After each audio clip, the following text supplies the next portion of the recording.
In a time of universal deceit, telling the truth is a revolutionary act. George Orwell. Yeah. This is Blood Politics. The only podcast where we don't talk about politics. We be about politics. And our mission statement is to empower, educate, and encourage everyone to speak out against fascism. Speak out against injustice and fight for freedom and equality for everyone. This is Blood Politics, and we ain't stopping till they put us What's in the up, grave. guys? We ain't gonna That be like quiet, button, be right with you. and we ain't gonna be scared, and we ain't gonna go along with the crowd. This is Blood Politics. And it ain't about left or right. It ain't about Dem or Republican. It's about right and wrong. It's about us versus them. This is Blood Politics. And we gonna do what we gotta do. Because ain't nobody else gonna do it. This is Blood Politics. Welcome to Blood Politics. What's happening? The only podcast. What's going on? Welcome back to the show. Welcome back to another episode of the Blunt Politics Podcast. My name's Brian. I appreciate you for joining me. It is 16 June 2026, and unfortunately, per all the reporting that I've seen, it seems like the United States has capitulated in another war.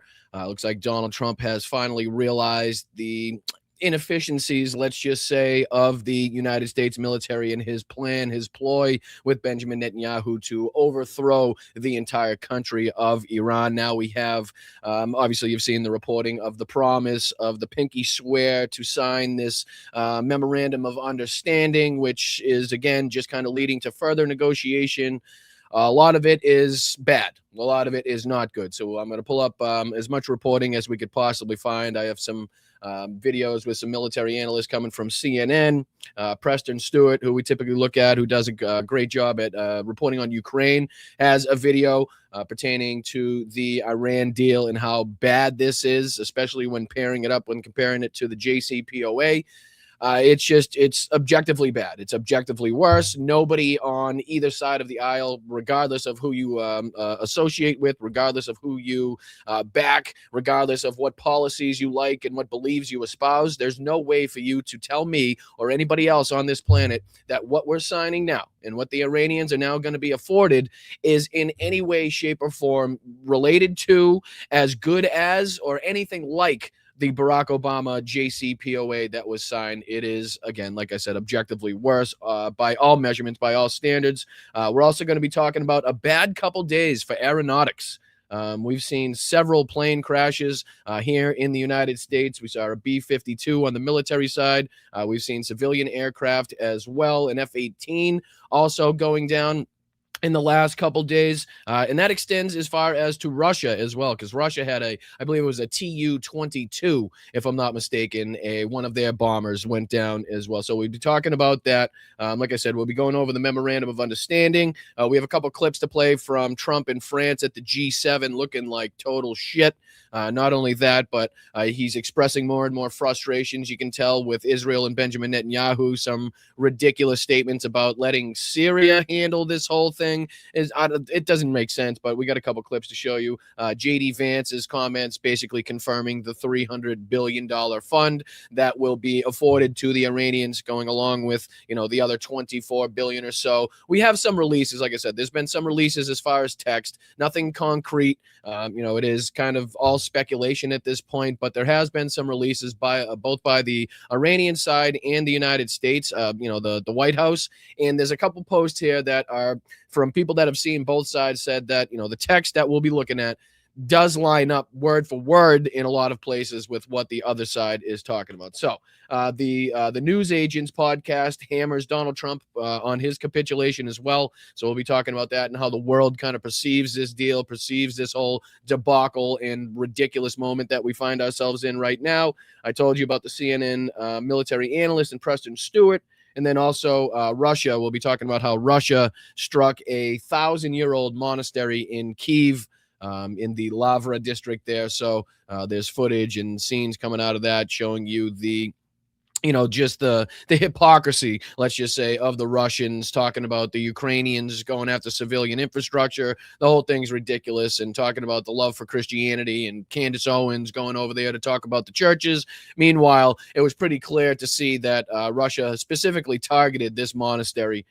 But Ukraine did respond in kind. Ukraine did hit Moscow, an oil refinery in and around Moscow, if I'm not mistaken. So we'll be diving into all those details and more. I really do appreciate you guys for sticking with me. Hit that like button, subscribe to the channel. A bunch of ways in which you guys can get involved with the channel. If you have, like I always say, 4 quarters in those couch cushions that you can send into the Venmo, that is a great way to get involved. All we ask for is $1 or $2. We try to do things the independent route over here. We don't talk to sponsors. We have no outside resources telling us to sell this product or that product, telling us what we can and cannot say. We're not affiliated with any organizations, anything like that. We have our merch shop at bostonbrian.com, the Blunt Politics merch shop, and we have the fantastic chat and community that we've built here, and I am very grateful for that. And so grateful, in fact, let me throw this on the screen because, as we've been starting off a lot of our shows, I want to continue to congratulate and thank you guys for being such a huge portion of why we're able to do this, not only contributing to this show, but obviously to the different fundraisers that we're a part of, this being the Summer of Drones campaign that you guys are aware of with NAFO 69 Sniffer Brigade. We've now passed 60%. We're at 61% of our goal. We're at 12,578 euro raised in less than 2 weeks, which by my calculations is somewhere around 14,500. Which again, for a channel of less than 25,000 subscribers, guys, is remarkable. It really is remarkable, and I am so grateful and appreciative of everything that you guys have done, whether or not you're donating yourself or just sharing this out on social media, telling your friends and family, letting people know about it, whatever it may be. I am forever grateful for you guys. So again, 39% of the way to go, 95 total donations. So fantastic, people. Let's see if there's anybody on the wall. I think we got one. Yeah, there's Roxanne. Thank you so much, Roxanne. Slava Ukraini, Heroyam Slava, right back at you. She says support and strength from Warrior Foosball. So very much appreciated for that, Roxanne. I think she did that during the Zoom. Big shout out to all the patrons that were there at the Zoom last night. Always great to see you guys. I love having those Zooms every Monday night. You too can join us on those Zooms. All you got to do is sign up at patreon.com/Boston Brian at any one of the levels that we offer there. And then you'll get access to those, like I said, Monday Zooms, the weekly Zooms that we do, just to kind of get a little bit more acquainted and affiliated with people in the chat, a little bit more intimate way to kind of sit down and shoot the shit. There's no real rhyme or reason to what we do. You can talk politics. We can talk daily news, sports, weather, pets, whatever you want. It's just kind of like I said, a sit down hang out moment. But thank you so much to Roxanne. Thank you, Richard. Thank you, Vasil. Thank you, Olena. And then going down the list, there's too many would be here all day. Thank you guys all for your participation in this, trying to get the 3rd Operational Artillery Platoon, their vehicle, their NAFO 3.0 vehicle. And like I said, Lord willing, if we're lucky enough to be over there and hand it over ourselves, that would be an unbelievable honor and a privilege. With your help and your cooperation, we'll be afforded that opportunity, hopefully. But let's get us there first. 39% of the way to go. Let's keep pushing, keep sharing. If you've already donated, thank you. Very much appreciated. Share it out, share it out, share it out, share it out.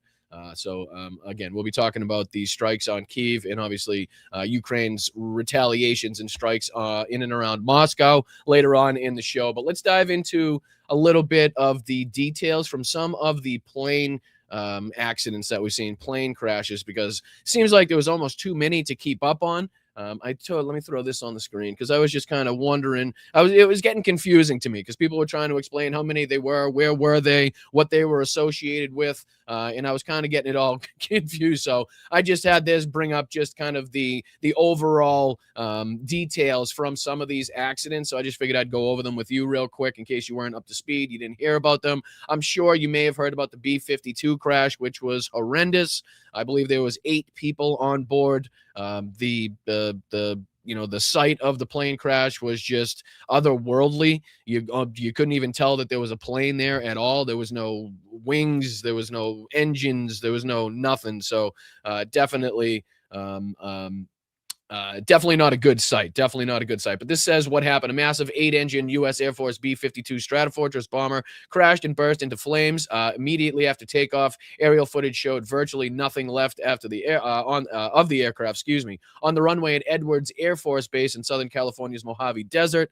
Time, this was Monday, June 15, 2026, approximately 11:20 a.m. local time. And then, like I said, the 8 fatalities, the crash deemed entirely unsurvivable. The victims were a mixed crew consisting of uniformed military personnel, government civilians, and government contractors. The aerospace company Boeing confirmed 2 of its employees were among the deceased.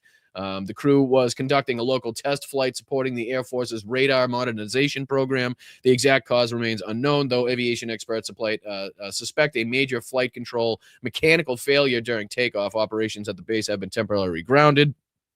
There was another one here where an experimental Vans RV-3A mid-air breakup in Florida. A privately owned home-built experimental Vans RV-38 aircraft suffered a catastrophic structural failure while en route and plunged straight into the ground. A cow pasture in a wooded area about 10 kilometers north of Lakeland, Florida, is where it took place. That was also on Monday. 1 fatality. Obviously, the guy didn't survive. The pilot had taken off from Bartow Airport to meet up with a friend flying in a separate aircraft himself. The 2 were flying in a tight formation over the countryside. Second pilot looked over and witnessed the wing completely detach from the low-wing aircraft right before it dropped straight down. Obviously, that's not something you want to see as a pilot. And then there was this as well, the skydiving plane crash in Missouri. Single-engine Pacific Aerospace P-750 turboprop aircraft carrying skydivers failed to gain altitude after takeoff, made a sharp left turn, crashed into a field, and was instantly engulfed in flames. The location, this was near Butler Memorial Airport in Butler, Missouri, Sunday, June 14th, but the details and federal investigations dominated national news cycles on Monday, June 15th. 12 fatalities in this one. Everyone on board, including 11 experienced skydivers, instructors, and the pilot perished. The pilot was noted as highly experienced Vietnam War veteran. And then you can see there they were going up on their skydiving mission. And then there was also one a couple days ago of an F-18. I saw footage of an F-18 going down in and around Washington. This says a two-seat military combat jet suffered a catastrophic mid-flight incident and crashed directly into a mountainous hillside, instantly exploding into a large fireball. The footage, dramatic viral eyewitness videos captured the jet descending rapidly towards the tree line. The single pilot can be seen ejecting at low altitude, followed by a massive explosion. This happened in the densely wooded areas in and around Okanagan, Wenatchee National Forest, roughly 55 miles southeast of Seattle. This was on June 13th, approximately 12 p.m. local time, but the investigation details dominated the news cycle through Monday, June 15th. 0 fatalities, but I do believe he was taken to the hospital with minor injuries. Aircraft belonged to the Marine Aircraft Group 11, 3rd Marine Aircraft Wing, based out of Marine Corps Air Station Miramar in San Diego. It was flying on a low-level military training route. When it went down, unconfirmed reports and regional logs note a possible midair collision or a sudden mechanical failure. So again, all of this happening over the last few days. So substantial news here coming from the aeronautics space. Definitely not news that you want to continue to see. But obviously I want to make sure that you guys are up to speed and up to date on everything that was taking place with all the details. Let me see if I'm going to close these guys out as I go, so it's not. But yeah, here's what happened? Where'd it go? My apologies. But let me throw this on because this is an ABC news clip just kind of giving us some more details about the B-52, at least that went down. So let me see if I can throw this back on the screen. And again, see if there's any details that I missed, anything that wasn't in the little report that we just gave. That's not it, but that is. How you doing? There we go. All right, so here we go. This is 8 fair dead after B-52 bomber crashed after takeoff outside of Los Angeles. And like I said, just in case there's anything that I missed, any other details, let's see if we can dive into this real quick. Do begin tonight with the breaking news coming in now. We have just learned an Air Force B-52 bomber has crashed, and authorities revealing just moments ago that they now believe at least 8 people who are on board are now feared dead. The bomber going down just after takeoff at Edwards Air Force Base outside Los Angeles. The images coming in now, smoldering wreckage seen on the runway right there. Emergency teams. And that's just, you wouldn't know at all what the hell that was unless you were told beforehand what had happened and what was involved in that. And it just obviously was a horrendous crash. Seen right now. Authorities say the bomber crashing during a test mission. ABC's Kana Whitworth leading us off tonight from California. Tonight, officials say beneath this thick black smoke is the remains of a B-52 bomber. It crashed shortly after takeoff during a test mission just northeast of Los Angeles. We have multiple reports. I do believe it's going to be on Edwards. The charred runway at Edwards Air Base, all that remains. The aircraft erupting into a ball of fire seen miles away. This time lapse shows the thick smoke moments after the crash. The B-52 Stratofortress, sometimes used at the base, is dubbed the mothership because its ability to carry and drop military planes and hypersonic missiles mid-flight so they can take off. Today's mission, around 11:20 a.m., is unclear, but the bomber is a central part of the U.S. military's air power and can carry up to 70,000 pounds of military. Well, obviously, hearts and, and our hearts and minds go out to and thoughts and prayers obviously go out to the families of those that were involved in all of these incidents that we're speaking about. Definitely not something that you want to have to be reporting on. But like I said, just to keep everybody in the loop and up to speed. This was the other one to show you as well, because this was the F-18 that was videoed going down just a couple days ago in and around Seattle. So let me see if I'll just play this real quick. It says U.S. Navy F-18 Super Hornet crashes during training mid-flight in Washington State. And there must have been a bunch of people on this beach and in and around this lake and other areas, because there's a bunch of footage coming in from this one as well. So I'll just play this one real quick. Is it gonna blow up? Oh, Is no. it gonna jump out? Yeah, basically. Oh, wait, what the fuck happened? So right at the beginning there, it looks like you can see the pilot eject, and then immediately the F-18 goes straight down into the wooded area there. No. No. Did he get shot? Did he get shot down? No, he crashed. Something blew up. Oh my god. The parachute's right there. You can see the parachute there. Parachuted out before it crashed. Oh, hell.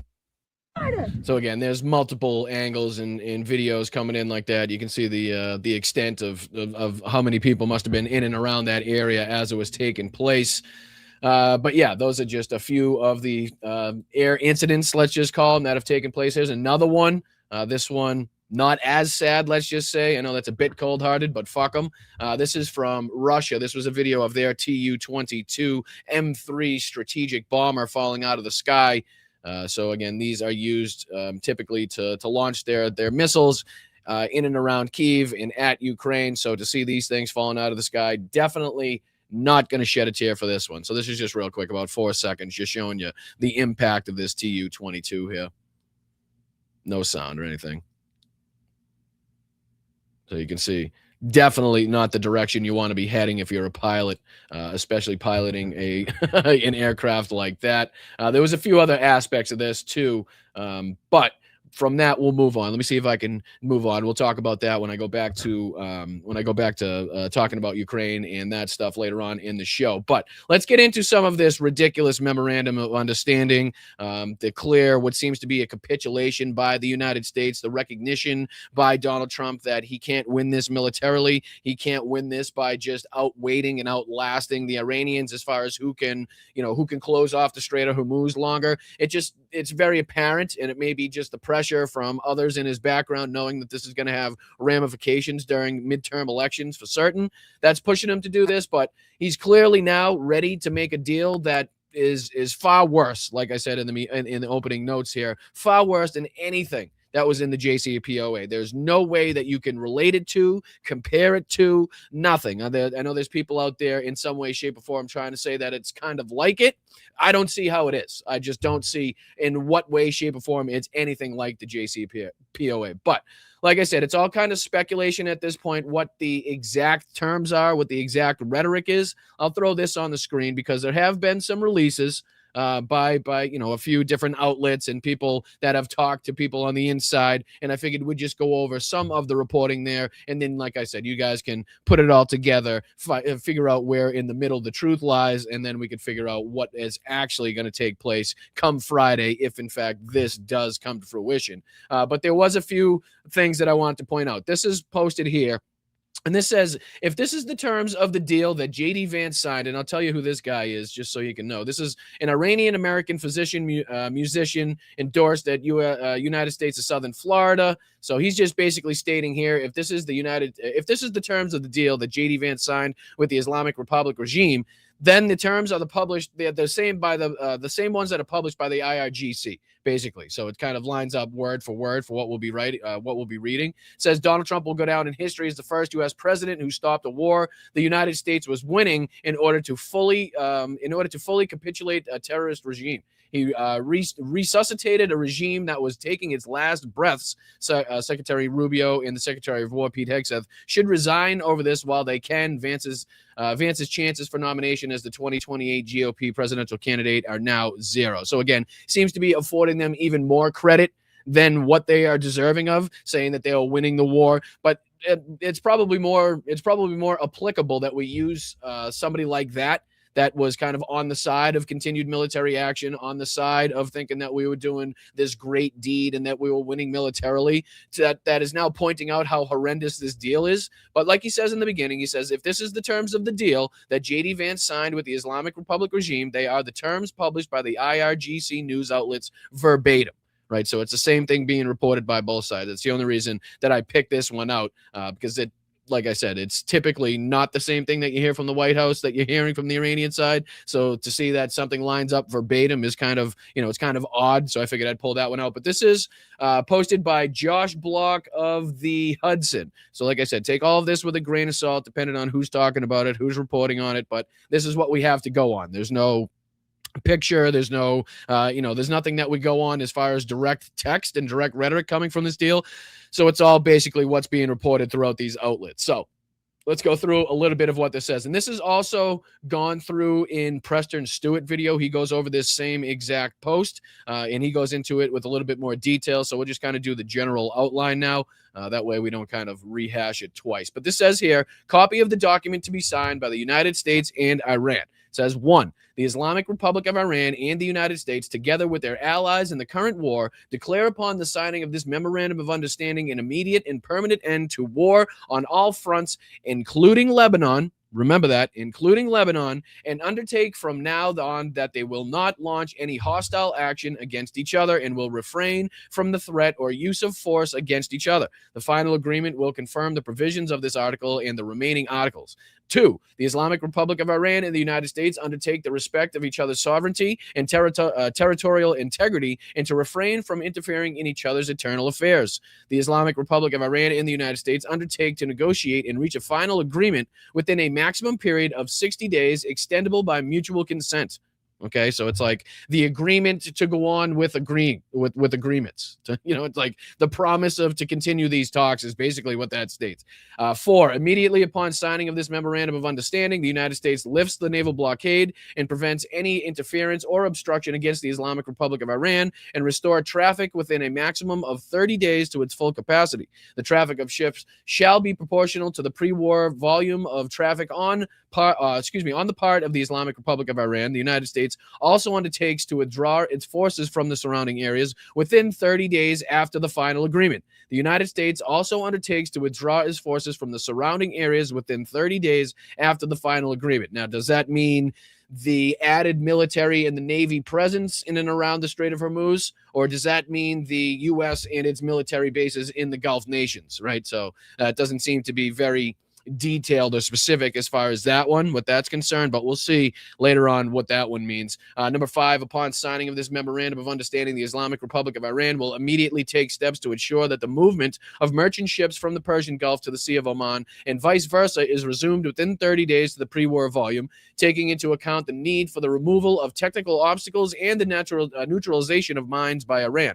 6, the United States undertakes together with its regional partners to create a comprehensive plan agreed upon by both parties for the rehabilitation and economic development of the Islamic Republic of Iran while ensuring financing of at least $300 billion. Okay, and this will be kind of reiterated by J.D. Vance and a couple other clips you'll see in a minute. says the implementation of mechanism of this plan as part of the final agreement will be formulated within 60 days. The United States commits to ending on a schedule to be agreed upon as part of the final agreement all types of sanctions currently facing the Islamic Republic of Iran. So again, this kind of seems like a readout, a wish list of what the Iranians have been asking for, demanding this entire time. And it seems to be, I've yet to see anything that is favorable to the United States or would show or prove victory or the fact that this was worth it in the first place to the United States. I mean, if you see something, point it out, because I haven't seen it yet. This says that the sanctions will be lifted. The current the current sanctions currently facing the Islamic Republic of Iran, including resolutions of the United States Security Council and the Board of Governors of the International Atomic Agency, which is the IAEA, and all unilateral U.S. sanctions, both primary and secondary. The Islamic Republic of Iran reiterates that it will never produce nuclear weapons, which it has consistently stated. We've heard that time and time again. Tulsi Gabbard stated that in front of Congress. The Islamic Republic of Iran and the United States have agreed that the fate of enriched enriched material, and the fate of all other mutually agreed nuclear-related issues, including Iran's nuclear needs, will be adequately addressed in a final agreement. The final agreement will confirm the provisions of this article. So not this memorandum of understanding. Right. So the final agreement, this is just a memorandum of understanding to at some point have that final agreement. So this states that basically that'll happen down the road. That's not happening right now. So again, tell me what goals we've actually achieved as far as this is concerned. I'm still waiting. Number 9, the Islamic Republic of Iran and the United States agree that pending a final agreement, they will maintain the status quo. Iran will maintain the status quo on its nuclear program, and the United States will not impose new sanctions on Iran or strengthen its forces in the region. 10, the United States undertakes that immediately after the signing of this memorandum of understanding and until the date of its lifting of sanctions, the United States Treasury Department will issue waivers for exports of Iranian crude oil, petrochemical products, and their derivatives, and all related services, including banking, insurance, transportation, and the like. So again, it just seems to be more doors opening for the Iranian regime, more things that they're getting back. Seems to be a victory in achievements, like goals achieved on their side as far as getting back into power, getting back and not having the sanctions put on them, getting back to selling their oil, getting back to, getting fees for the Strait of Hormuz after a certain amount of days. It's crazy. This says number 11 is the United States undertakes that in light of the progress in the negotiations toward a final agreement, frozen or restricted funds and assets of the Islamic Republic of Iran will be released and made fully available. So that's the $24 billion, if I'm not mistaken. These funds, whether held in master accounts or transferred, will be used for any final beneficiary payment determined by the Central Bank of the Islamic Republic of Iran. Right. So, and let me see if does this go on and say anything else? Yeah, it says, and will be fully available for use. The United States undertakes to issue all necessary permits and licenses on this basis. 12, the Islamic Republic of Iran and the United States agree that an implementation mechanism will be established to oversee the successful implementation of and future commitment to the final agreement. Following the signing of this MOA and upon receipt of assurances regarding the commencement and implementation of Articles 4, 5, 10, 11, this memorandum of understanding and the continued implementation of these steps, the Islamic Republic of Iran and the United States will enter into negotiations for a final agreement solely with respect to the remaining articles. The final agreement will be approved through a binding resolution of the UN Security Council. So again, that way we've kind of gone through the entire thing. But this seems to be everything that the Iranians have been asking for and demanding and stating as their lines in the sand this entire time, right? So they're getting the $300 billion fund. I don't give a shit who it's coming from or what they say it's about or what fund they call it. They're still paying them $300 billion plus. For what did we get out of that? They were talking about endlessly not only the nuclear aspect of this, not only the enriched uranium, but how many times did you hear from people on Fox News, OAN, RSBN, Newsmax talking about the missile and drone capability of the Iranians, and they needed to eradicate that because that's just as bad. Like if you have all of these missiles and all of these drones that you could stockpile, like that will allow you the opportunity to kind of do what you want to do behind the scenes. Like, so they were kind of equating that to be the same type of problem as the enriched uranium or the potential for nuclear weapons. So what have we seen? We haven't seen the eradication of the Iranian missile program. We haven't seen the eradication of the Iranian drone program. We haven't seen even the demanding that they dismantle either of those programs. We've seen that U.S. intelligence assessments say that they have at least 40 to 70, if not higher, percentage-wise of the capabilities that they had just prior to this war. Right. And the obvious capabilities to continue adding to those stockpiles, especially when they get a $300 billion check or a $24 billion check. So we're talking about nearest to $400 billion being afforded to them. And let's just say, Donald Trump's trying to put this over on the Gulf nations, like they're going to be the ones paying into this fund and it's going to be their money. Don't worry. Well, then that just makes us shit fucking allies. Okay. That makes us a shit fucking partner. So think of what's happened so far. The United States and Israel enact this war, right? The Gulf nations, the allies that have U.S. bases, then take fucking missiles and drones in retaliation, right? Then to the extent where they run out of, or damn near run out of their interceptor missiles, to the point where we have to stop our full-scale escalation of the war and kind of call this the ceasefire moment because we don't have the fucking stockpile to continue a war like that. Right. So not only does that happen, they get the U.S. bases continue to be pounded. They got fucking hotels and infrastructure that were hit. People don't want to travel to these places as much as they did once. The tourism has taken a huge hit in a lot of these places that thrive and need to continue to thrive off of that aspect. And what's going to happen? They're going to have to fucking pay our bill. You know what I mean? So we screwed them over. We started a war. They got hit with missiles. Their U.S. bases that were on there got fucking destroyed. And next thing you know, we're telling them that they have to foot the bill. Well, that just makes us a shit partner. Who the hell would want to be in a relationship with the United States if that's the way it's going to go down? I mean, just the way that we've treated the Iranians and the fact that we started a war while we were supposedly engaged in negotiations, right? So that makes us shit. That makes us untrustworthy. That makes us shit people as far as on the political stage. Now we're talking about fucking over our Gulf partners, our allies in the nation, in the region, that have U.S. bases and, like I said, took missile and drone strikes this whole time. Now we're gonna be like, oh yeah, we'll let them pay for the damages that the United States and Israel did inside of Iran. It's just either way that they try to portray this, it's not a good look. It's not the flex that they think it is, and it is clearly. I don't even know what you exponentially worse than the JCPOA by every measure, by every standard, every data piece that you can look at. It's just far, far worse. But like I said, that is some of what's being released. Here's a little bit more. This is from PBS. As we just saw stated in the points that we were just reading, Lebanon being a huge portion of that. This says Iran says the deal to end the war with the United States requires Israel to withdraw from Lebanon.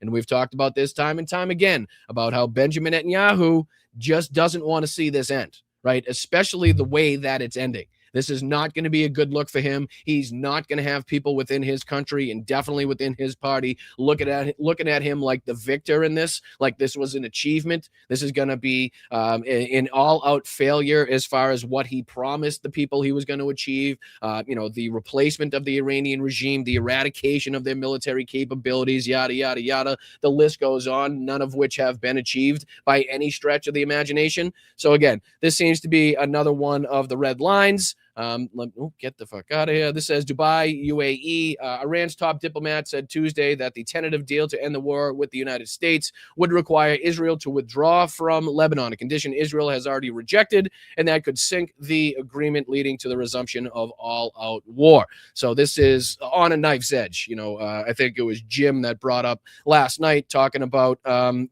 Friday, how long Friday is. That's an eternity before this is actually finalized, or the memorandum of understanding is finalized or signed, or whatever the hell they say it's going to happen. Anything could happen. One Donald Trump True Social post, one moment where the IDF or Benjamin Netanyahu feel like they need to retaliate against something that happens against their forces that shouldn't be in Lebanon to begin with, but they decide to take down an apartment complex or a hotel or, whatever it may be. That's all it's going to take now for this thing to get tossed right into the fireplace, for it to just be burnt up again, and then we go on for another few months until we get back into the same same typical situation that we're in now, And then Benjamin Netanyahu does the same exact thing because he doesn't want to see peace. He doesn't want to be defeated by the Iranians, which is exactly what's going to happen and is happening by this memorandum of understanding and then the subsequent finalized deal if it ever does happen. So I just wanted to point out that it continues to be something the Iranians are saying. You can see here up above me, Iranian Foreign Minister Abbas Araghchi speaks during a meeting with the foreign ambassadors in Tehran. This was June 16th, 2026. Photo by Iranian Foreign Ministry. So again, something that is not old news, and they continue to say. This says just underneath me here, you can see also reported by PBS, Israelis angry over U.S.-Iran peace deal, lash out at Netanyahu. So again, clear evidence to back up and substantiate what I was just talking about as far as the sentiment from people inside of Israel. The same way that like the Mark Levin types are looking at the deal here in the United States, the same way that the Lindsey Grahams and the people that we've showed time and time again that have said, hey, if this is the deal we're going to sign, like we're getting screwed here. Like we're getting bent over royally. We lost 13 servicemen and women. We've spent, God knows, untold billions and billions of dollars. The bases in the Middle East have been completely destroyed. We've lost, I don't even know how many aircraft and helicopters at this point. Like all of the financial and economic hardship that have been placed upon the people of the United States and the greater world, like all of that. And what did we see in return? People are going to try to praise Donald Trump for what? Signing a memorandum of understanding to maybe at some point open up the strait that wasn't fucking closed before his war. Like, no, ain't no credit to be had here. Nobody's fucking getting an applause. Nothing was achieved. Nothing was gained. This was an outright disaster by all fucking stretches of the imagination. And let me throw this on the screen because this kind of drives it home. And this is from, again, people outside the United States. So it isn't your typical media here that have an agenda or are led by MAGA idiots or are just saying things to say it. But this is the News Agents USA, and it says, why is Donald Trump hosting a cage fight at the White House?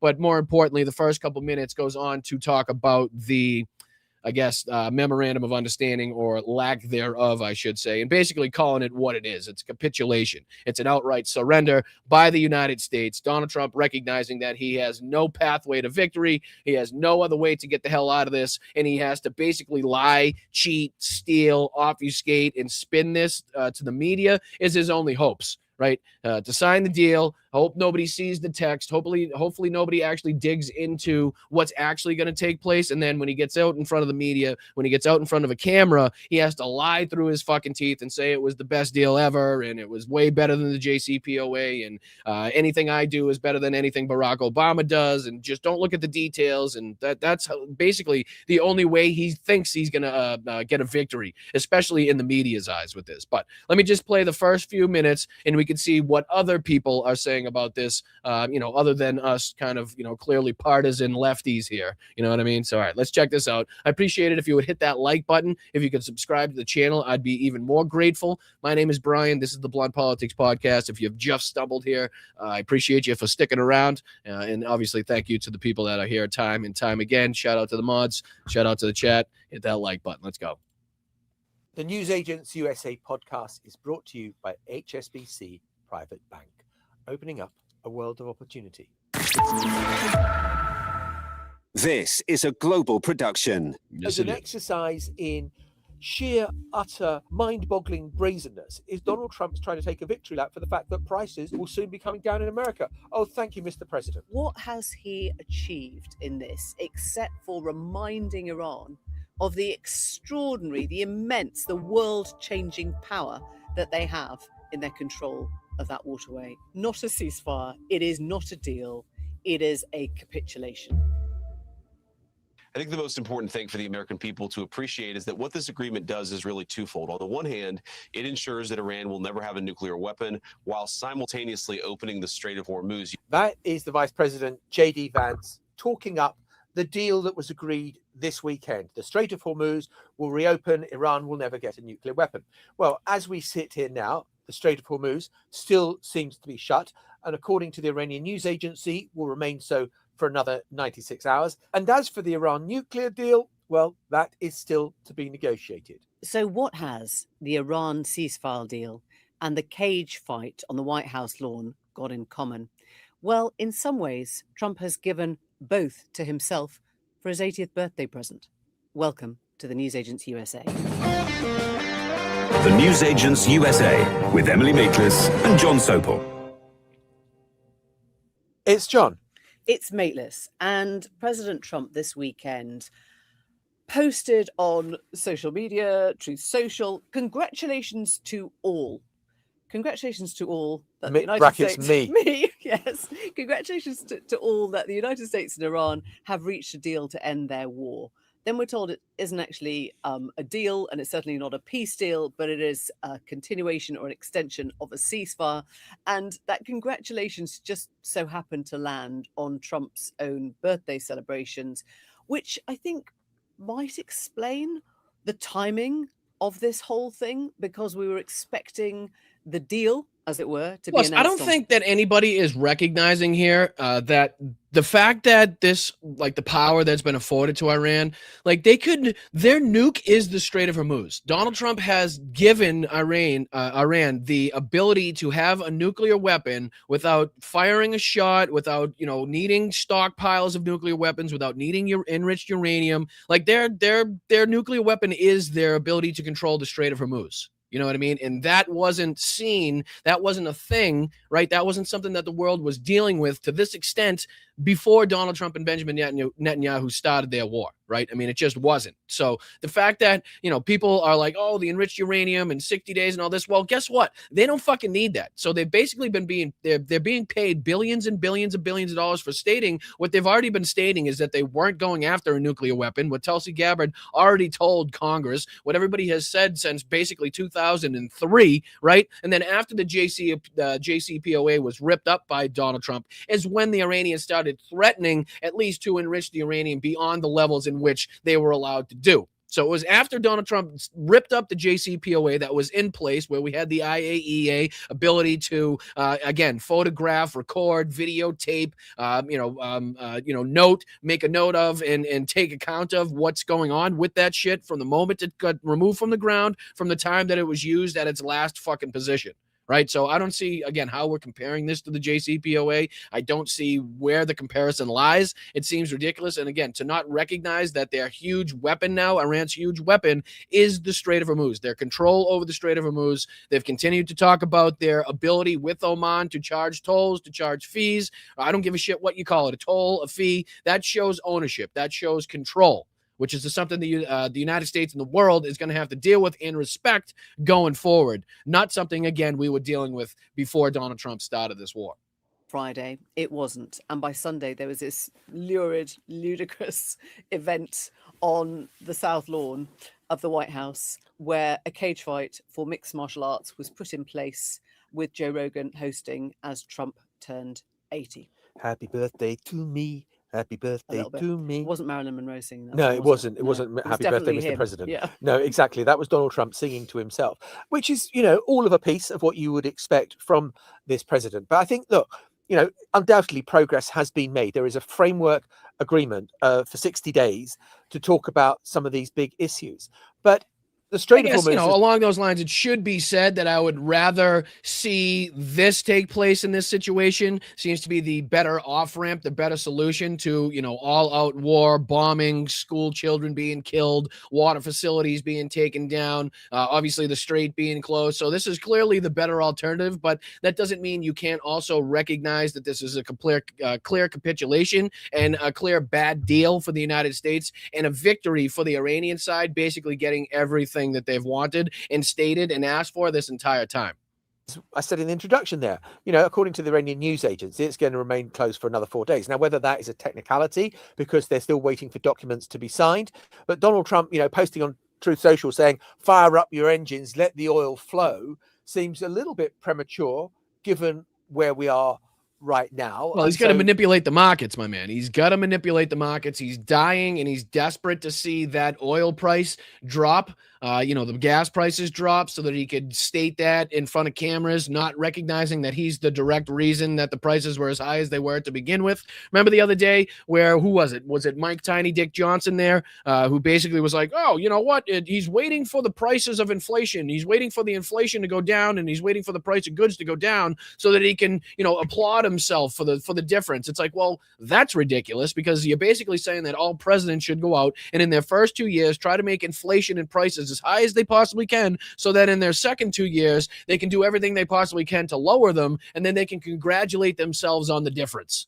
It's like, no, you were responsible directly for the price increase. And yes, prices are going to come down, hopefully, for whatever situation we're actually going to see. But what price are they going to come down to? Is it going to be the pre-war levels? I doubt it, because once these companies see this, this added profit and the padding to their stocks, it's difficult for them to go back to pre-war levels in any of the levels. At some point, you can be sure that it's going to be more expensive than it was. So not to mention the amount of time that it's going to take for, gas and oil and everything to kind of restructure and go back to whatever normal is going to be at this point. So, it's just on all fronts, it's a disaster. It's an absolute fucking outright disaster. That needs some explaining away. And there are still so many obstacles before you could say, hang on, this is all sorted out. Israel is still determined to prosecute its campaign against Hezbollah in Lebanon. There's meant to be no further action in Lebanon. And the nuclear deal, Iran has always said it didn't want to get a nuclear weapon. So Donald Trump saying Iran isn't going to get a nuclear weapon isn't anything different from what Iran has been saying for years. But what are you... Exactly. But again, they're being paid for it. They're getting billions, hundreds of $billions in return for saying the exact same thing that they were saying for years before this war started. I just let that sink in, okay? I just want to make sure everybody's understanding and we're all on the same page. What are you going to do to stop it enriching uranium to the level where it could make a nuclear weapon? And that question we don't know the answer to. Trump has... And nor do they need it, right? They're using that as kind of like their, I don't know what you'd want to call it, their sword in the fight, right? This enriched uranium that Donald Trump is so obsessed with. Well, maybe he's not that obsessed with, because in a clip we're about to see of him speaking at the G7 in France, he's now kind of alluding to the fact that maybe that enriched uranium not so important. Maybe it's not such a big deal that we go in there and get it. Not that the Iranians were saying that we could go in there and get it anyway, but now he's talking about how the big mountain was dropped on top of it, and maybe it's not such a big deal. Well, what are you then getting out of this? Okay, what are you gaining? If the enrichment is not a big deal, the enriched uranium is not a big deal, we haven't eliminated their drone capabilities, we haven't eliminated their missile capabilities, we haven't taken out their leadership to the degree that you say they've been taken out. Like, what exactly did we achieve besides the billions and billions of dollars spent, the military service members that were lost, again, the hardships to the American people in the world in general? Like, what exactly did we get in return for all that? Because it seems like absolutely goddamn nothing. Singularly failed to achieve every one of the goals that he put forward for the war that was his own choice and his own decision. It is not a ceasefire. It is not a deal. It is a capitulation. It is Trump saying, I cannot go any further with this. And the military strikes, which we thought was having an impact, clearly didn't have an impact, because it turns out that just killing lots of school children and bombing things, even if you remove leaders of a regime, doesn't mean that the thing has worked. It did not produce victory, because the Tehran regime is still intact. The Revolutionary Guards are still more salient and more powerful than ever. And as we just heard from that tweet from Iranian media, the Strait of Hormuz will remain under the grip of Iran until they decide otherwise, right? And again, that is the huge thing. They have been given this fucking casino chip by Donald Trump in this that they didn't possess to begin with, or at least they may have threatened that they had possession of, but didn't enact, at least to this degree, at any point, right? So they've been afforded this now thing that on the geopolitical stage, everybody must respect. Whether you not agree with it, whether you disagree with it, whether you hate it, whether you love it, whether you want to bomb it, or whether you want a ceasefire, doesn't matter. Like, you have to respect their control that they have and their ability they have to control that strait from now on. And that seems to be written in details from at least some of the leaked, wordage that we've seen, the verbiage coming from the memorandum of understanding and other parts of the deals of that going forward, right? Whether it's, the controlled operation between them and Oman, calling it a toll, calling it a fee, kind of stretching the enriched uranium talks to 60 days beyond the memorandum of understanding. Like, it almost seems like they're still toying with Donald Trump and utilizing whatever leverage they have to get even more of what they want, which again seems to be a lot. So, yes, there is no nuclear weapon that we know of yet. There wasn't beforehand. There is no Ayatollah, but there is son of Ayatollah and a whole revolutionary guard in place, as there always was.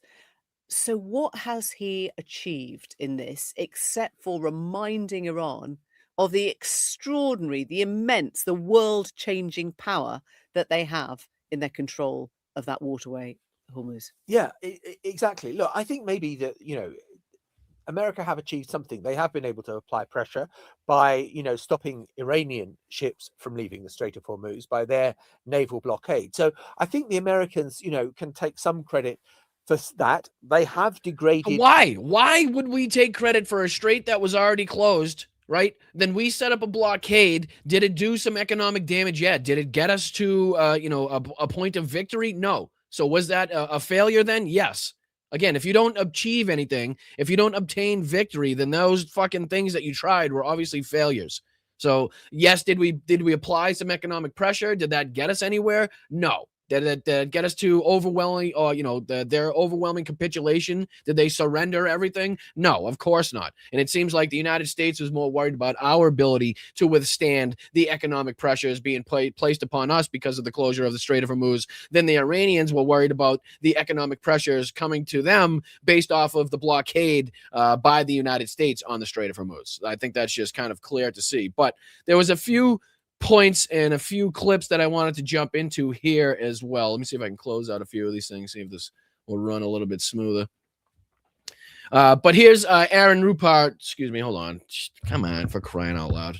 Just work. There you go. There, we're back. All right, but this is Aaron Rupar, posted a few clips of Donald Trump at the G7, and there's only a couple of them that I wanted to go into. Again, the one where he's expressing his frustration again against Israel and Benjamin Netanyahu, and then a few here where he's talking about the money that was going to exchange hands or is likely to exchange hands, and the lies and the way he's trying to obfuscate and say that it's going to be some other fund. There's just, like I said, a couple of these that I wanted to go through. This first one here where he says, basically, the entire this is talking about the foreign investment fund and the numbers that continue to keep growing as far as what's going to be given to the Iranians. And he says that they're getting, this is about investments in the United States. My apologies, getting a little bit of the clips mixed up. But he's saying they're getting $19 trillion of investment, which is, again, just a completely out of whole cloth, made up number. And as Aaron Rupar states here, he says the entire GDP of the U.S. is barely 30 trillion. So to get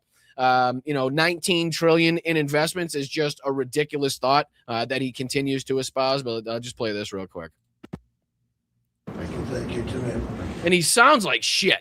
He sounds like he's sick, or he sounds like, I don't know what the hell he sounds like, but he sounds like a decrepit old man is what he sounds like. Qatar is going to be investing much more than $1 trillion in the United States. We have over 18. It's going to be 19.4 or so when it figures out, but we set a record. There's never been anything like it. No country in history has still never been anything like it. Kind of investment. Still never been anything like it. Almost 19.2 trillion dollars invested in the United States. The record was right. So he's saying here. Let me go back to this. So let me just reiterate what he's saying. So basically, he's saying that Qatar is going to invest $1 trillion. Right. Just looking up, what is Qatar's nominal GDP? Is approximately 217.4 billion, not trillion. 217.4 billion. So Donald Trump's saying that Qatar is going to invest nearly $1 trillion in the United States, and that's going to take up the investment to $19 trillion. Again, the entirety of the GDP of the United States, somewhere near $30 trillion. So just to put that in perspective at how much Donald Trump says we're supposed to be getting as far as investments compared to, again, the annual GDP of Qatar. it's the numbers. It's just, there's no way for him to back them up. Even the White House, when they actually come out with whatever releases and memos they put out, are nowhere near anything stated by Donald Trump is ridiculous. Here's another one where he says, I want to mention Iran. We appreciate the relationship we've had over a short period of time. We're not investing any money, he says. I have the right to if we want to, but we're not investing any money. And then he goes on to attack Barack Obama. And I will reiterate the fact that some near $400 billion is now set and likely to go to Iran, whether it's straight out of the United States coffers or whether it's through some Saudi investment funds or Qatari funds, whatever the fuck it's for. They're getting buku dollars. They're getting paid big time for Donald Trump's mistake that apparently he's admitting to, which is why he's handing over all this money. But again, this is where he attacks Barack Obama and again tries to make it seem like the deal that he's possibly likely maybe to sign somewhere down the line is better than the JCPOA, which it's absolutely not. I want to mention Iran. We appreciate the relationship we've had over the short period of time with Iran.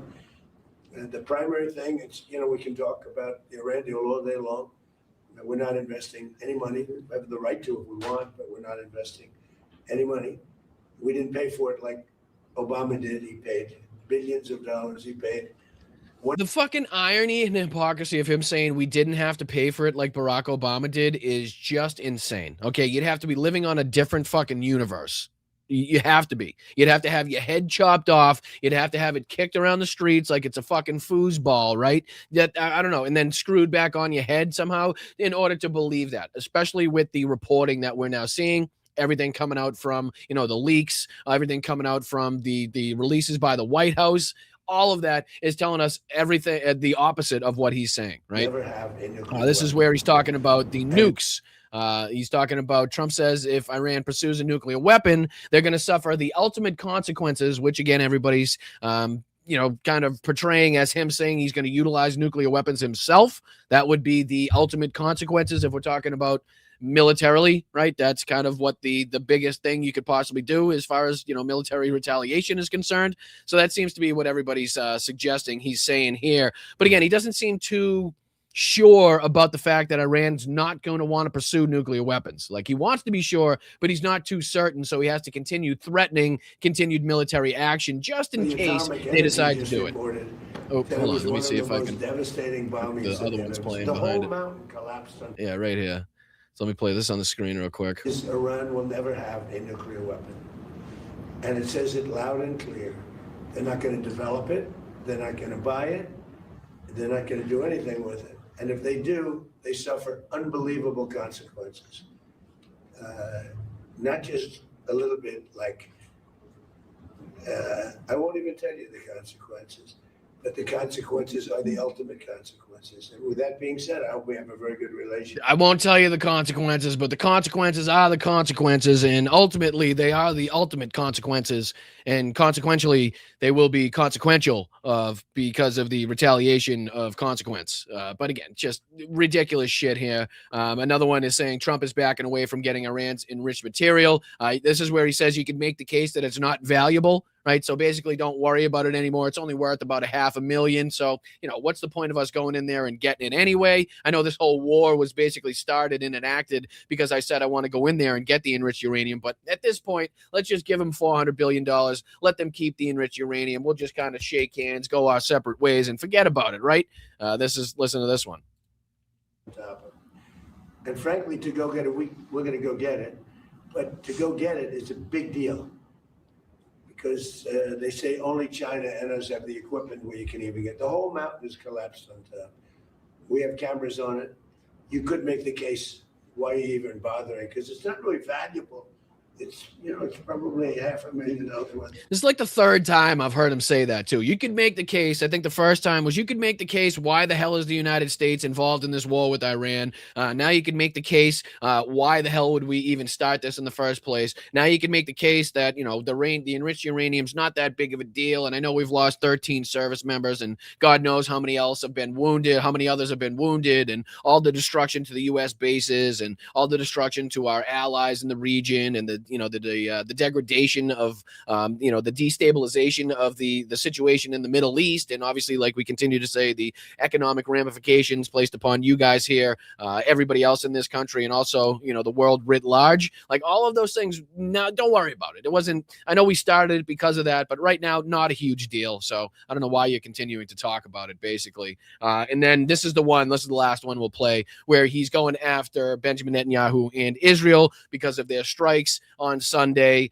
inside of Lebanon, and I'm sure because of the ongoing frustrations that he's been reported to be having behind the scenes with Netanyahu's lack of cooperation and obvious insistence that this war persists.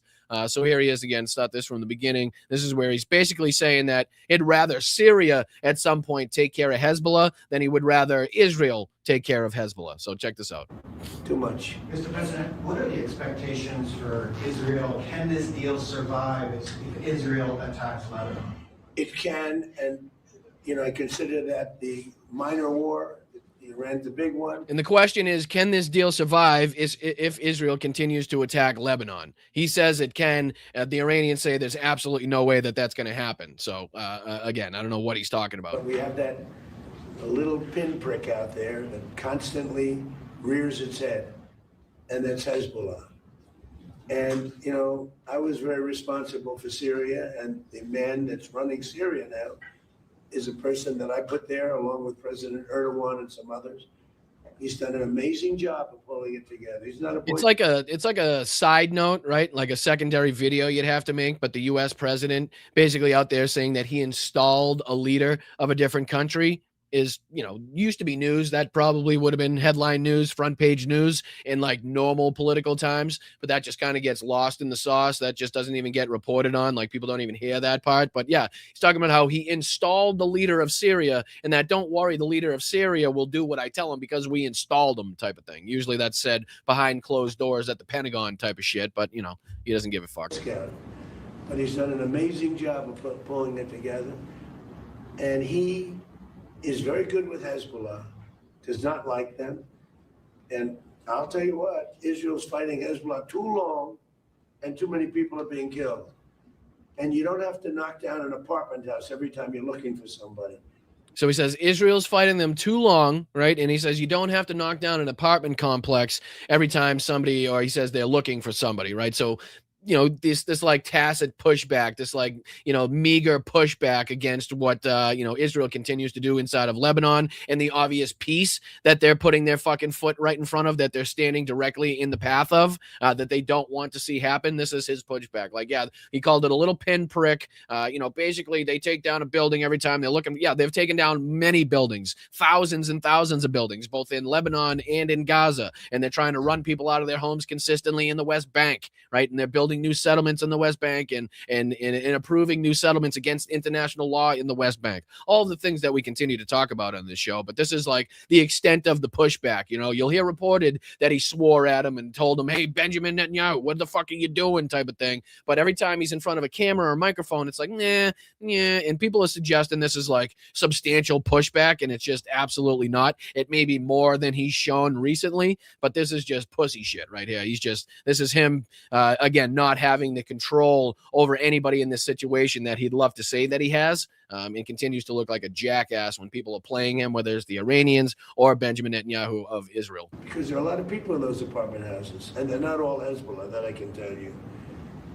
And I suggested to Israel to let Syria take care of Hezbollah. Because to be honest with you, I think they do a better job of doing it. And again, that's his like gotcha moment right there. That's his gotcha, saying that Syria would have a better job at dealing with the Hezbollah problem than Israel would do in what they're doing right now. Like that's his big shot across the bow to Israel, as it were. But there was a couple other moments, let me see here, that were, JD Vance had a couple things to say.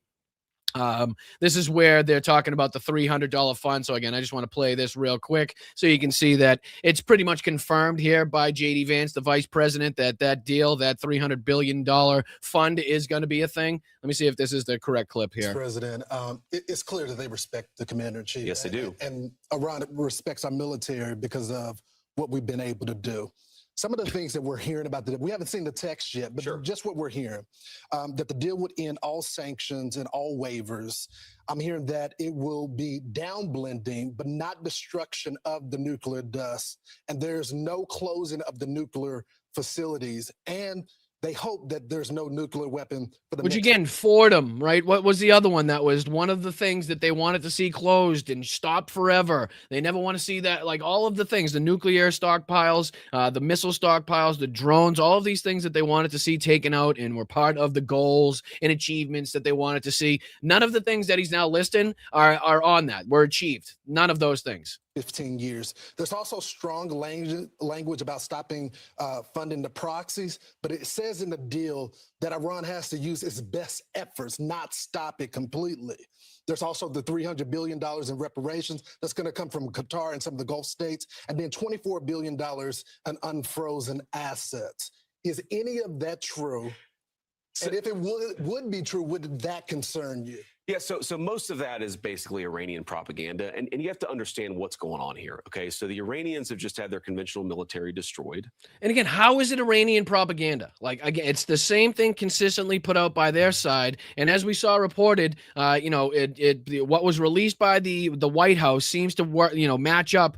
In some instances, at least the points that we read out there, that wasn't the entirety of the thing, but it seemed to match up verbatim, as they were saying, people that were privy to both sides of this. So, we've seen JD Vance already go on to tell us that, yes, that $300 billion fund is going to be a thing. So at what portion of that was Iranian propaganda? I'm not sure, but maybe he explains. Their country has totally changed. They have a totally different leadership than they had even 3 months. No, they don't. No, they don't. It's a different person, same family, same hardlined IRGC. Like, I don't understand, again, how he's still trying to push this propaganda.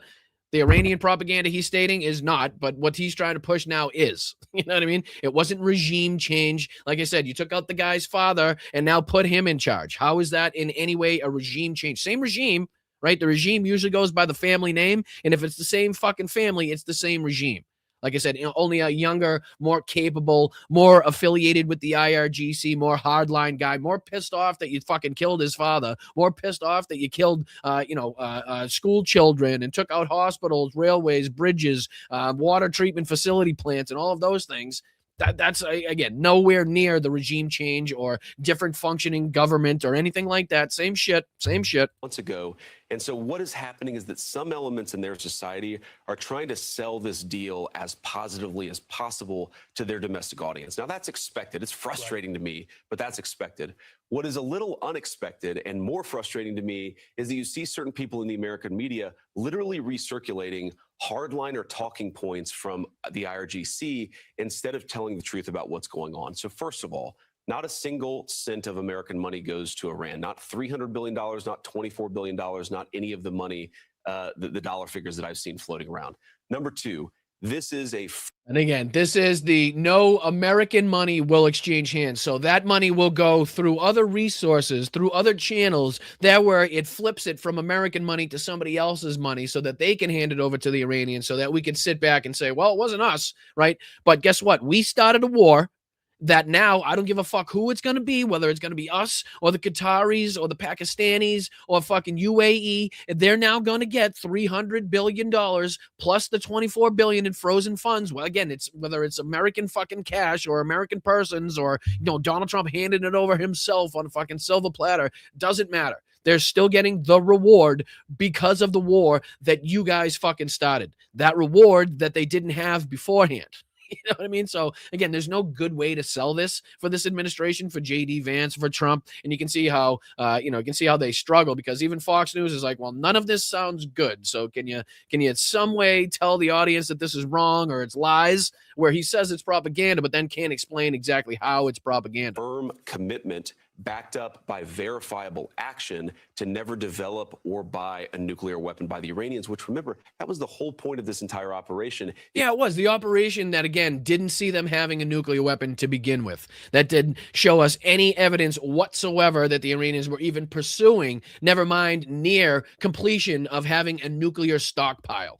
So, again, you cannot sell this to the American people. You cannot sell this to the people of the world the way that you want to sell it. Like, it's not the flex that you think it is to say that, okay, maybe it's not us paying it, but they're definitely getting fucking paid because of our mistakes, because we couldn't militarily defeat them. You know what I mean? But, you know, for sake of time here, let's see if we can go on, because there was a good moment. There was a good couple clips that I had from... let's see here. This was Jessica Tarlov on Fox News. She points out the shortcomings of the Iran deal as she got to the part includes $300 billion for Iran.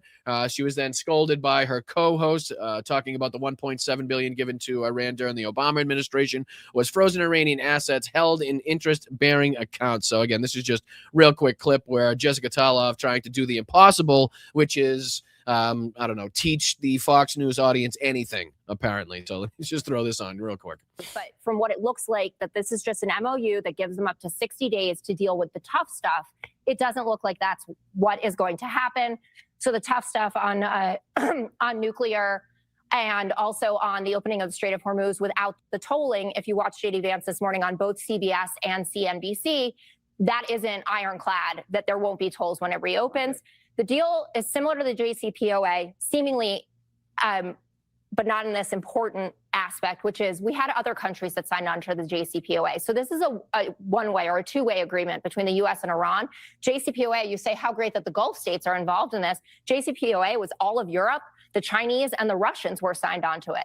Right now, we don't have any friends going into this deal together. Of course they would sign on to it. What? Of course they would sign on to it because it wasn't America first. Okay. And the money question really matters. We got to go. I've spoken less than everybody else. So again, this is Gutfeld trying to do everything that he can to stand in the way of the points that she's making, to interrupt her flow, to make it so that she can't get the viral clip out there. That's how they know to kind of interject themselves into any spot that Jessica Tarlov is kind of making a great point with facts that people can't deny. Gutfeld has to get off his little fucking, his booster seat there and try to interrupt her at some point. Well, let me finish. Compared to who? Everybody else on the panel except maybe Dana. You mean combined? That's a little weird. We all have our little time frames. I haven't talked as much as you. I'm just sitting here looking great. When I ask you about robot dogs or whatever, I only say like 4 words in the D block. Just quickly on the money front. All right. Arguably, they have already gotten, first of all, the sanctions relief, but also the U.S. brokered a financial deal between the Qataris and the Iranians, meaning they already got money transferred. And you're talking about huge sums, $24 billion, $300 billion investment fund that Jared Kushner and Steve Witkoff want really bad so they can continue building luxury resorts or whatever they're going to go do with it. The Obama deal was only $1.7 billion in unfrozen assets of their money, and they could only get to 3.7% enriched uranium. And again, all points factual as far as that's concerned. And you can tell, like I said, when she's making good points and you know that the other co-hosts there don't want her to continue making those points, they have to chime in. Typically, it's Jesse Waters saying something fucking ridiculous. That time it was Greg Gutfeld. But here's just kind of some of the response from people on the other side as well. I don't believe this this guy is a lefty by any stretch of the imagination. And this is coming off of Eric Erickson's Twitter account. Eric Erickson, I believe, is he's a, let me go forward real quick, because I think he's an evangelist somehow. I think he's in like the Christian aspect. Let me see if I can go to the top. Eric Erickson is one second here. I just want to make sure I got it correct. How do you tell who the hell he is? It says Christian broadcaster. I knew it. Conservative truth teller, he calls himself. So I just want to make sure I got that one right. So these aren't lefties by any stretch of the imagination. Let me go back one more time. One more time again. And where was the post? Did I lose the post now? For crying out loud. Jesus, crow. Nope, that's not it. Let me see. There's always a tweet. Iran gave its last legs. If this is true, Iran wins. There should be 0 sanctions relief day 1. That's Nikki Haley talking about the response to this. But that wasn't the tweet that I had pulled up. Now that I'm This is outrageous, talking about the leaked emails. Let's see. Was this it right here? Nope, that's not. Let me go forward one more time. If not, we'll go on to the next one. Here it is right here. Here it is right here. We were told the war was necessary to remove the Ayatollahs and the IRGC from power, get Iranians to rise up and take control, eliminate Iran's nuclear weapons capacity, end Iran's support for terror around the globe, create stability in the Middle East. And he says none of those things happened. None of those. Instead, Iran is getting billions. Its homicidal regime is intact. Worse than ever before, it keeps its weapons-grade uranium. It gets to keep its proxies, armies, and Hamas and Hezbollah. It is getting de facto control of the Strait of Hormuz and has been transformed into regional superpower. This quote-unquote deal is a fiasco, not just for Israel, but for the world, and will take years to repair and damage. And again, this is coming from somebody that Eric Erickson is reposting, this conservative televangelist guy. So clearly not people on the left side of things. You saw there Nikki Haley. Also, let me see if there was any other quote tweets on this. We could go over anybody else that was talking about this. Let's see here. This was Mercedes says the results of Trump's Iran war. Russia gets increased revenue from high energy costs. Iran gains power in the United States. World standing further declines after the failed tariff debacle. Let's see here. I wanted the Iranian regime gone, but they've been strengthened. Another disappointment. Iran's nuclear program was at its peak under Trump, not Obama. The Strait of Hormuz was open and remained open under Obama. You got nothing, and at all cost was a dozen American lives and trillions of dollars spent. So obviously you can see the negative reaction coming here. Biggest, most theatrical, most lucrative insider trading scam ever. The Orange Baboon regime doesn't care that its taxpayers were cost billions. They're all making out like the bandits they are, talking about obviously the stock market manipulation, people making billions off of either shorting or betting on different stocks or movement in the oil prices, gas prices, as it were. Let's see here. This is the U.S. and Iraq just put militia disarmament in writing. Trump envoy Tom Barak and Iraqi PMO. That's not about that. My apologies. This deal is a farce. This says exactly right, talking about the fact that we got nothing from that war. It says the worst part is the billions of dollars to strengthen the regime. The second worst part is Trump giving a green light for Iran to respond to the attacks on Hezbollah with ballistic missiles aimed at civilians. Trump is saving Hezbollah. And that's from somebody who looks to be from Israel, an Israeli. George Washington, PhD from the campaign world professionally, a mixture of food and politics, living in Modin, Israel. So again, you can talk about and say how both sides of this not very happy, both Donald Trump's cohorts inside and obviously people on the Israeli side as well. Every new low is followed by a newer low. Let's see. DJT takes an L for the United States and Iran, and the Trump grift squad walks off the field with a big W. He is the worst president anywhere, anytime. So again, these just continue to go on, talking about the failure and how this looks like clear and utter capitulation by the United States, and everything basically that Iran was asking for afforded to them and given to them, especially the money portion as well. But let's see if I can go on to this one. Let me throw this one on the screen because the Legos weren't going to let this go. They just weren't going to let this go. Let me see if I can take a couple of these off here. My apologies. I'm going to just close out a few more of these tabs so that the computer doesn't explode on me. Should be all right. I don't have too much open, just to make sure though. But yeah, this is already talking about the MOU, the Memorandum of Understanding, making fun of that a little bit. But let's just check out a couple seconds of this, and then I want to jump into this Preston Stewart video detailing the atrocity, basically the horrendous deal that Donald Trump is likely to sign. It says U.S.-Iran deal leaked, and it's bad. So just before we get into that, I want to see what the Lego video's got to say. Oop, that's not it. This is it, though. As far as the MOA, the Memorandum of Understanding, and what looks to be a clear victory for the Iranian side. So taking a look, as we typically do, at the new releases here of the Lego videos, just seeing what this one's all about. I believe they're talking about the $300 billion reconstruction fund and, like I said, the MOU in general. So let's check it out. Hit that like button, guys. I appreciate you guys for joining me. My name's Brian. This is the Blunt Politics Podcast, just kind of going over all of the bullshit surrounding this Memorandum of Understanding, the backlash coming from both, Donald Trump's friends and, conservative partners. Also, the Israeli pushback from Benjamin Netanyahu. looking at what rhetoric and what kind of is consistent with both sides and what isn't. And obviously here with the Lego videos making fun of Trump for his what looks to be blatant capitulation in this war. So let's see if we can dive into this real quick. Sacred defense. BB push war. Trump sign retreat. White flag. White. Yeah. Sacred defense one. Let the record show. Trump wave white when the pressure overflow. They built the blockade and broke their own chain. Came to break, I ran, left paying through pain. Sacred defense one. No collapse, no run. Zero enrichment was the demand they made. Sovereign rights were the answer we gave. Missiles intact, 300 billion paid. They wanted missiles intact, $300 billion paid. Right? I mean, again, we don't have to watch this entire thing, but it's pretty clear as to what they're attacking. And again, it's pretty clear as to what people are perceiving, who's the victor in this. Clearly, Iran sees themselves as the victor. If, in fact, this deal does get signed, if they're afforded the things that looks like they're going to be afforded, they can pretty much consider themselves the victor. They're coming out with more power than they had just prior to this. You know, they may have been, they may have a lot of destruction as far as, buildings and bridges and stuff like that and things to clean up as far as infrastructure. But again, they've been afforded this ability to control the strait. They're getting billions and billions of dollars in return to rebuild. So not only will they be able to rebuild what was struck, but they'll also have that consistent power held over the people in the area, the geopolitical area, because of the ability they have to control that strait. But like I said, we don't have to dive into that entire thing. I'm kind of curious about this video. So let's jump into this one. Like I said, this is Preston Stewart.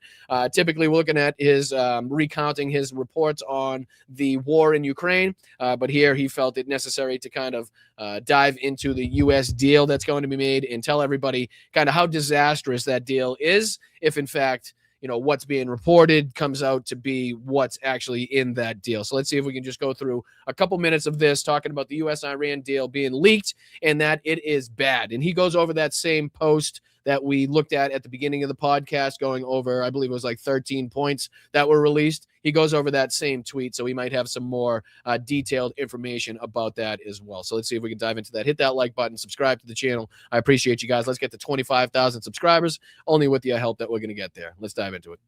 Iran to end the war, and bottom line up front, not great. I mean, this agreement pretty heavily favors the Iranian regime. For example, they get a full lifting of sanctions, as well as an offer of a $300 billion investment into their country's reconstruction in exchange for a promise to keep talking about their nuclear program. That's a bit of a simplification, but not much. And but just think of that. They're using the nuclear program, which they've already stated they weren't trying to enrich to a point to get to nuclear weapons. They were not pursuing a nuclear weapon, but they're still wielding that. The fact that Donald Trump believes that they were. They're utilizing the fact that Benjamin Netanyahu for 30-something years has again and again told people that the Iranians were 2 days away from a nuclear weapon, fucking 7 days away from a nuclear weapon, 2 weeks away from a nuclear weapon, 1 month away from 27 nuclear weapons. So they're utilizing that, the Iranians are, to get more out of the deal. So they're going to make it seem like, okay, yeah, we'll use this. Yeah, maybe we are thinking about it. Okay, why don't you hand over that $300 billion, and in return for that $300 billion, we'll kind of promise to continue talking about this. Right? Not that we'll get it, not that we'll hand it over, not that, the United States can come dig it up, but that we'll promise to continue talking about it and we'll continue to discuss this. But yes, why don't you hand over that $300 billion in the meantime? You know what I mean? So they're smartly, in my opinion, utilizing the threat that Donald Trump and Benjamin Netanyahu have been telling everybody on the world stage to be afraid of, when the Iranians themselves have said, no, that's not what we're doing. There's no reason to be afraid of that because we're not doing that. But they're going to continue to use the rhetoric and the statements from the Israelis and the United States to try to get more benefit, to try to get a better outcome from these negotiations. And it seems to be working.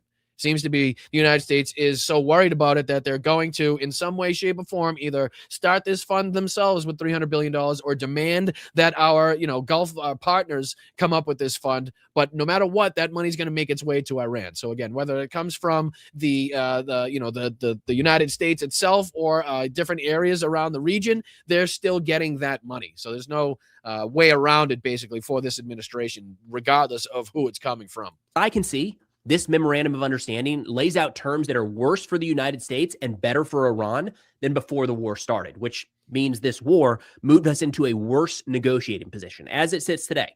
Now, I want to be clear. And before he gets deeper into this, I just want to reiterate, like, Preston, from what I've seen, is a lot more, let's just say, less partisan is probably the way to put it. Like, he's a lot more centered on his reporting and less, calling Donald Trump a dickhead like I am type of thing. So even where he's coming out and, talking in these terms and saying how bad this is, like, it should drill it home even further than me pointing that out, right? Because it's not something that he's typically this direct about, let's just say.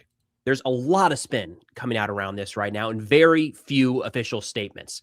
So there's really two key things I want to go off of today. That's the U.S. demands prior to the war, what we were trying to get from Iran before the war started, and compare that with the memorandum of understanding that was leaked last night. Now, this has not been released by the U.S. government for some reason. They keep pushing it down the road. Apparently, it's already been signed. Then they were going to release it after the signing, but it has been signed. And then, no, we have to wait until Friday. And no, there's a bunch of details that need to be hashed out. What we have today is a leak put together by Josh Block from the Hudson Institute. So take that with the necessary grain of salt. I will say this lines up loosely with what we were getting from the Pakistanis and the Iranians about what had been. So he's saying the same thing. So this text is lining up loosely. One of the tweets that we pointed out said verbatim, but he is pointing out the fact that this is loosely related and similar to what's being reported by the Pakistanis and the other people affiliated with the negotiations, right? So that's why I pulled that tweet up. So he's going to go over it a little bit more, and I'm sure he's probably got a little bit more insight or detail or a little bit more understanding of what these terms mean. And again, if this is what we're likely to see when this is finally released, if it's finally released and announced. So let's just see if he can go over a few of these points as well. Agreed upon. This leak, the full memorandum of understanding, as well as the White House talking points for this deal, will be linked in the description below. But let's get started with the most important aspect of all of this, the Iranian nuclear program. So before the war started, the U.S. demand was that Iran had to effectively dismantle everything. They had to dismantle Fordow, Natanz, and Esfahan, as well as other facilities, and transfer all enriched uranium to the United States. Bottom line, zero enrichment. Permanent deal, no enrichment anytime in the future for Iran. What we see in Articles 8 and 9 of this Memorandum of Understanding, they say the Islamic Republic of Iran reiterates that it will not produce nuclear weapons. The Islamic Republic of Iran and the United States have agreed that the fate of enriched material and the fate of all other mutually agreed nuclear-related issues will be adequately addressed in a final agreement. In other words, we promise to talk about this later. Article 9 says the Islamic Republic of Iran and the United States agree that pending a final agreement, they will maintain the status quo. Iran will maintain the status quo on its nuclear program, and the United States will not impose new sanctions on Iran or strengthen its forces in the region. As in, we're going to keep talking about this in the future, but there's going to be no new sanctions. The United States will add no new military forces to the region. Again, just a promise, a good faith gesture from Iran here that we're taking at face value that we will talk about this at some point going forward. So again, just look at the concessions being made there by the United States based off just that promise to continue speaking about the enriched uranium, about the nuclear problem, as they would call it, right? This is the United States basically saying that they're going to have to remove all their troops from the area. They're not going to add any forces. They won't strengthen their forces in the region, it says. Iran will maintain the status quo in its nuclear program. United States will not impose new sanctions, right? I mean, this is above and beyond the fact that we've seen that Iran will be able to continue to sell its oil, above and beyond the $300 billion, above and beyond the $24 billion, above and beyond the fact that we've heard that, tolls or fees is something that we're going to have to look at about 30 or 60 days. I forget which one they stipulated now, but sometime in the future, we're definitely going to have to be looking at tolls and fees being paid to either Iran and Oman or just Iran, whatever is stipulated. So it just seems to be a lot of concessions here by the United States based off of just that promise of the Iranians saying that we'll continue to talk about this nuclear program, where before this war started, they were already stating blatantly that they weren't pursuing a nuclear weapon. You see how ridiculous this all is? So they're utilizing that still to gain more out of these negotiations, right? We've already told you that we're not pursuing a nuclear weapon, but because you guys think that we are, let's utilize that, okay? They think we are, so we might as well use that to our advantage and say, okay, well, you want all this stuff, well, give us this, that in return. Don't strengthen your forces, don't impose new sanctions. Allow us to sell our oil and continue to making money. Allow us to continue our proxies, allow us to do all of these different things, and then we'll talk about this further on down the road. You know what I mean? So it's all of those things and concessions to just a promise by the Iranian regime, which again, Donald Trump said couldn't trust as far as he could throw them, didn't like talking about them. They're weak. They're bad negotiators, all of the different derogatory statements that we've heard from Donald Trump about who he's negotiating with. Now, all of a sudden, they're the most trustworthy people on the planet, and we're willing to give up all of these concessions based upon a promise. Like, you can see how the 180 has been done, and they're going to try to paint this as a victory, some achievement, and it's anything but. You guys are smart enough to recognize that. But, you know, if you got friends or family, co-workers that are trying to portray this or tell you that this was some amazing peace deal that only Donald Trump could get done, you guys have the facts and the figures to go and combat that stupid argument with, okay? Case when looking at that is that at some point down the road, we will get a good deal. But as of today, nothing has been agreed upon. The second big one here, sanctions. This was the major tool the United States have been using for years to try to implement change inside of Iran. Prior to the war, there was minimal sanctions relief offered. Essentially, this was a carrot, an economic carrot. If Iran comes to the table, this is, of course, something we could discuss. Iran, for their part, was demanding a full lifting of all sanctions. And according to this memorandum of understanding, it seems like that's what they got. So Articles 7 and 10 of the memorandum say, quote, the United States commits to ending on a schedule to be agreed upon as part of the final agreement all types of sanctions currently facing Iran, including resolutions of the UN Security Council and the IAEA, and all unilateral U.S. sanctions, both primary and secondary. They added that the United States undertakes that immediately after the signing of this memorandum of understanding and until the date of the lifting of sanctions, the U.S. Treasury will issue waivers for exports of Iranian crude oil as well as a number of other products and Iranian services. So a full lifting of sanctions, but that's going to take a minute to get there. So in the meantime, we will go ahead and lift all of the sanctions that the U.S. has imposed on Iran. That is entirely what Iran wanted, and it's like the thing the United States was using to try to influence Iranian behavior. It's very hard to look at that and say we came out on top on that one. It looks like we gave in, for lack of a better term.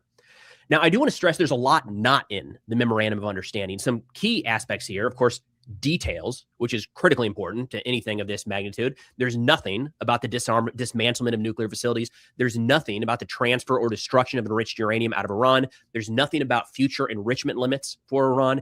And there's nothing about IAEA verification beyond what Iran. You can see here on the bottom right here next to me, the ballistic missiles, the restrictions on Iran's ballistic missile program, which again, you've heard from multiple, Fox News reporters to say that was, just kind of a step below, the importance of the nuclear weapons is the fact that they could build upon their ballistic missile programs and their ballistic missile capabilities, that would afford them kind of that shield to do whatever they wanted nefariously in the background. If they wanted the ability to produce a nuclear weapon, then, a ballistic missile stockpile would kind of give them that shield, that cover, where people would think twice about either, putting boots on the ground or think twice about launching air attacks because of the ability they have, the Iranians, to be able to retaliate with their ballistic missiles.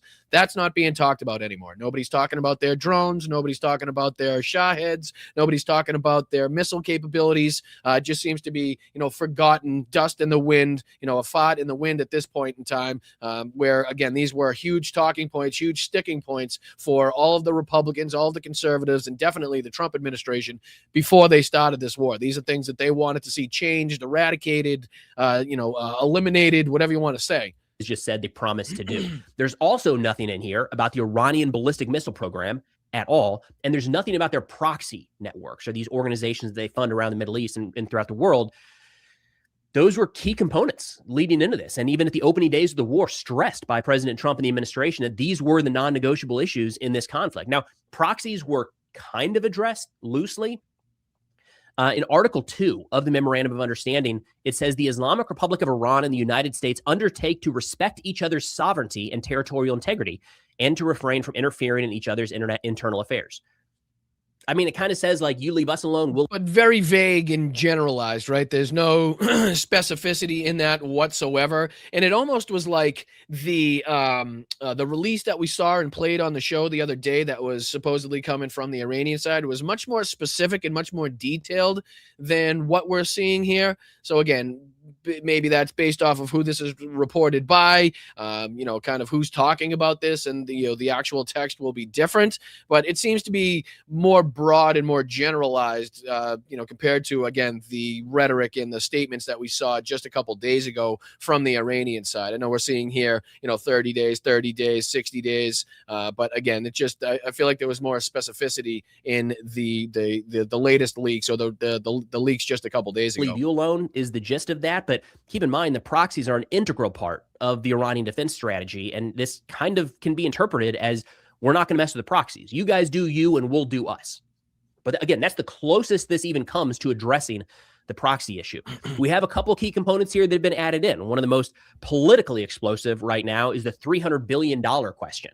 Now, pre-war, Iran was offering kind of some economic incentives to the United States. This was their attempt to kind of sway President Trump in his negotiating angle, offering oil investments, mining rights, even buying American goods, trying to make this somewhat attractive to President Trump.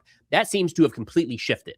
Article 6 of the Memorandum of Understanding says, quote, the United States undertakes, together with its regional partners, to create a comprehensive plan for the rehabilitation and economic development of Iran, while ensuring financing of at least $300 billion. Now, a couple key components here. This does not say where the $300 billion is coming from. It could be released Iranian funds. It could be And I feel like it's irrelevant. I really do feel like it's irrelevant. Are they getting the money at the end of the day? Were they going to get that money before we started this war? Okay, like those are the questions that you need to ask or pose to people that are trying to say, well, it's not coming from us. It's coming from Pakistan or Qatar or UAE or whoever the fuck. Okay, so did they have that afforded to them before this war started? No. Okay. Are they going to get that now? Yes. So shouldn't you see a problem with that? If you have a huge problem, as you guys continue to say, about the $1.7 billion afforded to the Iranians during the JCPOA, then you should have, almost 300 times more of a problem with the $300 to $400 billion that's going to be afforded to them because of this, memorandum of understanding or whatever finalized deal is supposed to come from this, right? But I mean, they're obviously not going to do that. They're obviously not going to, they're not going to base themselves in reality, right? That would be ridiculous for them to do. But let me just see where he finishes out here, and he kind of gives his final statement. Then we'll go on to a little reporting from Ukraine, the Lavra Cathedral, and again, the strike in and around Moscow of, I believe, another oil refinery. So again, just the ending here from Preston. Green, to come back to the topic that we were addressing before the war, we've offered up a $300 billion reinvestment fund into their reconstruction, full sanctions removal, and opening the Strait of Hormuz, removing the U.S. blockade. To be honest, that's a tough pill to swallow. Does not feel like the United States is coming out on top in this one, but there's certainly more information to be had. My understanding is there's a signing ceremony on Friday. Maybe we'll get more details there, but as it sits right now, not great. Looks like Iran is effectively getting everything they wanted and more from the negotiating table before the first bombs dropped in this war. But that's all we got for now. Thanks for watching. And I don't see how you could come to any other conclusion based upon what we've seen take place, what has been stated, what's been demanded, what's been promised, right? All of those things. And now you look at where we are, and the clear victor, the clear winner coming out with more than they had before this war is clearly the Iranian side. It's clearly not the United States. We have not come out of this in a better financial situation. We have not come out of this stronger militarily. We have not come out of this, with more partners and allies around the world. None of that has taken place. We haven't, the affected regime change. We haven't eliminated their missile capabilities. We haven't stopped their ability to control the Strait of Hormuz. We haven't eliminated their economic abilities to maintain their proxies. None of those things have been achieved whatsoever. So to whatever extent this administration and the conservatives and the Republicans right now are trying to laud this as a victory, you guys are right now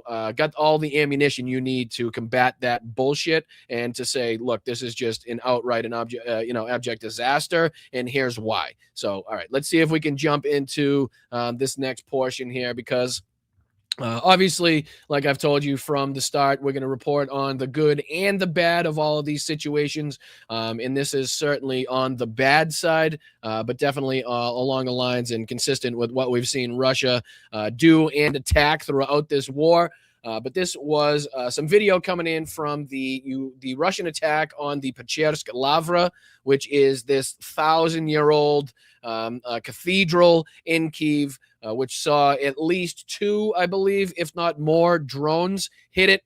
I don't know if that was outright confirmed yet, but that was what was suggested in the initial reporting. But there's a little video coming out here showing you the extent of the fire outside. I know Kaylin Robinson did some good reporting from on site, from inside of the cathedral. You can see how beautiful of a monastery this is. You can see how old and pristine, and it's a UNESCO World Heritage Site as well, to tell you a little bit more about that. Older than Moscow itself, which is another huge point that needs to be made as far as that's concerned. But here's just, like I said, a short clip, a short video of some of the firefighters trying to put out some of the damage. Here, I believe, is from the morning after, showing the extent of the damage. And you can see the complex there, how beautiful it is, how large it is, how much it entails. It's not just that one monastery. It is a whole complex, the Lavra complex there. So again, here's just a little bit from that Russian attack on the Lavra Cathedral here, monastery.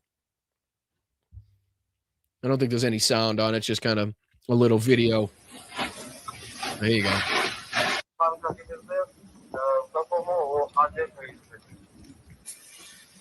So this looks to be in and around the area as well.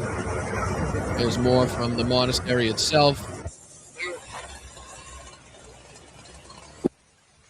Here's from a nearby apartment building. And then here's a little bit closer look at some of that footage coming in from the the burning monastery there. But here's some other footage coming in. This was Kaylin Robinson, did some reporting from inside as they were all trying to basically save whatever could be saved. Unfortunately, as we were talking about last night, a lot of the destruction, a lot of the devastation comes from the attempts to put out the fires as well, like the water and, you know, the firefighters and what they have to do in order to put out the flames and the fires. Like, that can be just as destructive as the flames themselves. Obviously, nothing they can do. They have to be there to try to put that out. They're not just going to let it keep going. But it still, needs to be said that, the water damage in a 1,000-year-old monastery can be just as bad as anything else. So this was a little bit from the inside. This says, I just watched priests trying to save crucifixes from a burning monastery.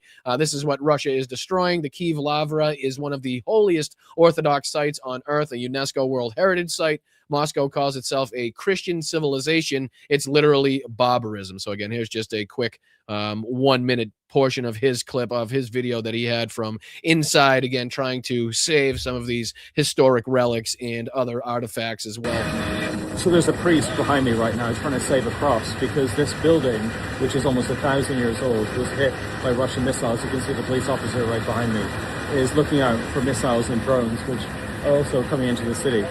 I never thought I'd make a video like this, but it's 4 o'clock in the morning here in Ukraine. There are firefighters everywhere trying to put out the flames from a building that is burning right now behind me.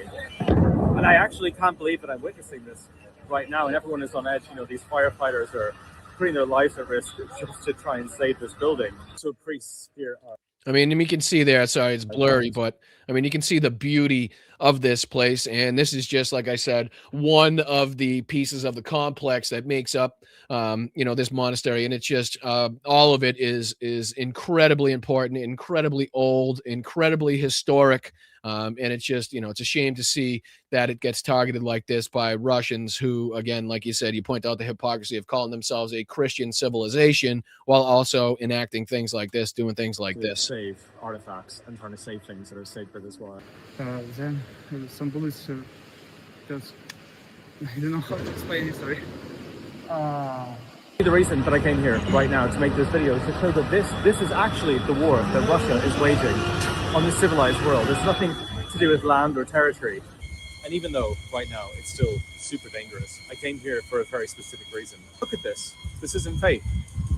When Moscow talks about faith, and you can still hear in the background, I don't know if that's explosions coming from the fire or further drones, Russian drones incoming, but you can hear in the background there. Here's another, this is posted by United 24. Bells of Kyiv's Pechersk Lavra ring out following massive Russian attack. The attack damaged the UNESCO site and killed 4 people in Kyiv. And again, this is a pretty heart-wrenching video of those bells ringing out as it's burning. So I'll play that for you right now.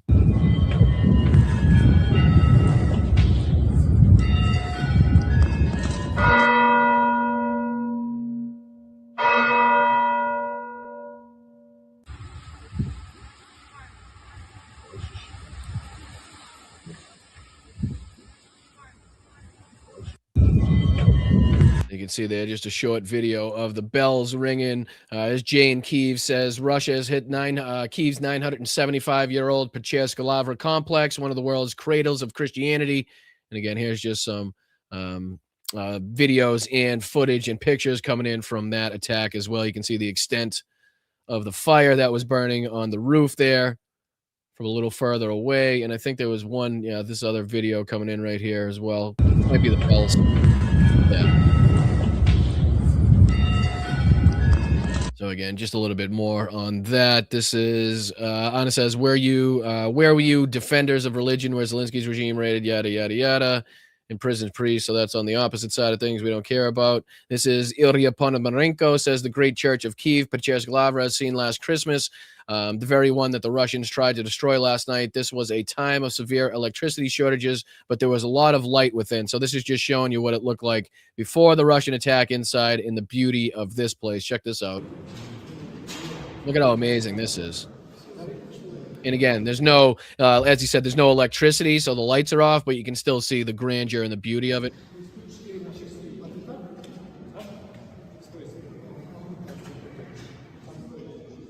I mean, again, 1,000 years old. One of the cradles of Christianity, one of the holiest sites in all of Ukraine. And that's exactly what the Russians decided to target. Very purposefully, very specifically, despite what they claimed, of course, as we talked about last night in the Zooms, the drone jamming and the spoofing of drones has kind of given the perfect cover, mostly to Russia, to be able to be like, we weren't specifically targeting that. It must have been jammed. It must have been spoofed. That's not what we were going after. But, the amount of drones and the amount of damage seen here shows quite specifically and like a purposeful act that was done. Here's a little bit more from inside of that as well. Throw this on the screen just to show you how, like I said, beautiful this place is.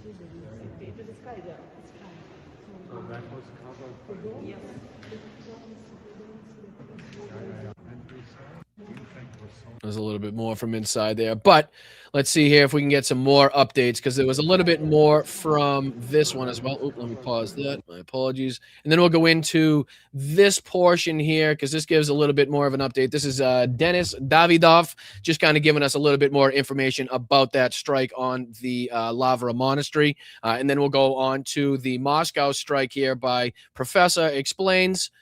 Just kind of give us a little bit more about the retaliations and the strikes from Ukraine into Russia and occupied Ukraine as well. So let's dive into this quick update here from Denis Davidov about the Lavra complex, if we can. Appreciate you guys. Hit that like button. Slava Ukraina, Heroyam Slava. I appreciate you guys for sticking with me. Anybody that's, sticking with me to the end of these shows, I really do appreciate it. I got to start coming up with a name for the people that stick through the whole show, that are with me to the end, and don't just kind of dip out whenever we start getting into the Ukraine coverage. I'm going to have to start giving you guys your own name, or you guys can come up with your own name, the people that are sticking around to the end. I know like how Ridiculous has the 44 Club. So, maybe we can come up with our own, the people that are here at the end of it. But all right, here's a little more about that strike on the Lavra complex. And because the Russian army is unable to reach its goals on the front lines, Russian management continued to terrorize Ukrainian civilian cities and even temples. This is the Ukrainian Orthodox Church that was hit the last night inside Lavra complex. Lavra itself, on territory of Kyiv, is one of the most important temple complexes for Orthodox Christianity, and it is very old, 975 years old to be more precise. Those are not just monuments, no, those are the active temples which are out there for multiple of the years. They survived absolutely everything. 2 world wars, the occupation by Tatar Mongols, I guess in 13th century. Lavra made it out, but Russians with Putin, they try to ruin this construction today. Just look at this drone video that was filmed early morning. I visited this church, and it is the main church on territory. There are priceless religious artifacts inside, and all of that was destroyed by the Russian Shahed drone or flooded by the water, but there is no other way. Firefighters have to act because that is how they save even lives. Now, I'm very grateful for Kellen Robertson for him to put the light on those events. He visited the place and he filmed this report. He's Irish himself, but he lives in Kiev and he does tremendous, fantastic job for Ukraine. So, Kellen, thank you so much for what you do. And we just played this, so I'm just going to skip over this real quick just so we don't double up. Read him on X platform, which is Twitter. By the way, he also said that the huge missile fragment landed on roof of his house the last night. Yet more evidence Russians have been randomly firing warheads right into civilian areas. So apparently, Kalen's saying that about his own specific residence in Kyiv, that he actually had, missile fragmentation land on his roof as part of the Russian attacks last night on Kyiv, or excuse me, the other night on Kyiv. But it's pretty consistent, like I said, with what we've seen from the Russians attacking civilian infrastructure, ambulances, hospitals, apartment complexes, you name it, and that's what they're typically going after that. So let's see here. We'll dive into a little bit of the retaliation and the strikes going the opposite direction. So the strikes going from Ukraine into Russia, because I believe there was another substantial strike in and around Moscow that should give the Moscovites and certainly Vladimir Putin cause for concern. This is the Professor Explains, and he's talking, he's labeled this Moscow struck. So let's see if we can get into some of the details, some of the info here about the Ukrainian successful strike in and around Moscow. So again, we try to report both sides of this, the good, the bad, and the ugly. So like I said, I appreciate you guys for sticking around to the end with me. Make sure you hit that like button. Let YouTube know that you stuck around to the end. Let the algorithm know that you stuck around to the end. And I certainly do appreciate it. So let's see if we can get into a little bit of the good news. The strikes coming from Ukraine into Russia. It's June 16th, Tuesday, June 16th, 2026, and Ukraine just penetrated into Moscow. They're not supposed to be able to do that. Remember all that air defense that's ringing Moscow? But they did. I'll show you what just happened. So let's look at overnight strikes. Moscow oil refinery, enemy command posts, and warehouses have been hit. According to preliminary information, the primary crude oil processing unit, ELOU AVT-6, has been damaged. Fire has been recorded. And again, this is Moscow, guys. This is fucking Moscow. This isn't, territory held in the occupied territories in Ukraine. This isn't Crimea. This isn't on the road and the land bridge heading into Crimea. This isn't Mariupol. This isn't Melitopol. This isn't Bakhmut. This is none of those things. This is Moscow. Okay, so this is the place that's supposed to have the best, the highest density, in the most effective air defenses of any place in this entire country, in the entire country of Russia, is supposed to be the most heavily protected, right? So, and now we're seeing consistently, not only in St. Pete's, another area in which is supposed to be heavily protected, another Moscow, huge city, obviously. 15 kilometers from the Kremlin. Another big city inside of Russia that clearly would be, a huge propaganda victory and continues to be every time that the Ukrainians are able to attack one of these sites. Fucking Moscow oil refinery. And the Ukrainians consistently show that they have the ability not only to fly drones and missiles that far, but to get through the Russian air defense systems, whatever are in place, and to, accurately strike these targets, which is, again, a huge, huge propaganda victory for the Ukrainians. Obviously, a military victory for the Ukrainians, and putting, further damage and hampering the abilities of the Russians to, to get oil and to sell oil and to make sure that to be able to profit off of that. But also the propaganda victory is another huge aspect of this, and the propaganda loss for Russia and for Vladimir Putin is also hugely substantial. We talked about last show, Maxim Kalishnikov, talking about the shortcomings and the shortfalls of the Russian military down by Crimea, and how they were kind of lying about their capabilities, the amount of territory that were taken, the air defenses in place. Now we're talking about Moscow, St. Pete, deep inside of Russia, more and more consistently here. It's one after another. Every day, it seems there's either one or sometimes two, sometimes even three strikes on oil refineries or depots or terminals. During the night of June 16th, 2026, units of the defense forces of Ukraine struck the Moscow oil refinery in the Moscow region of the Russian Federation. It's a humiliating morning, says Jay in Kyiv, for the Russian dictator, as the largest refinery in Moscow and one of the largest in Russia now burns after a barrage of Ukrainian drones bypassed the country's most protected airspace. Like that's really the big story. This is the most protected airspace, perhaps in the world. I mean, maybe the U.S. has. They'd want to have you believe that, right? That's what they'd want to have you believe. I'm sure that's probably what it said on paper somewhere before this war started, much like it said that the Russian military was a fully stocked, ready, and capable military. And then we quickly found out that wasn't the fucking case, at least to the extent that they were reported. But again, this is clearly showing the inefficiencies, let's just say, of the Russian air defenses, especially, like I said, in and around Moscow, just adds to not only the victory for the Ukrainians, but adds to the propaganda losses for the Russian side as well. Certain places that are more protected, but like think about hundreds of air defense systems ringing Moscow, and they still got through. Processing 12.8 million tons per year, 245,000 to 250,000 barrels per day. This refinery supplies roughly, and this is part of the key, roughly 35 to 40% of the fuel consumed in Moscow and the surrounding region. And I'm seeing now, Sunday, I was showing you my economic update in Russia and how like the gas crisis is becoming severe in Crimea, Krasnodar, that kind of area.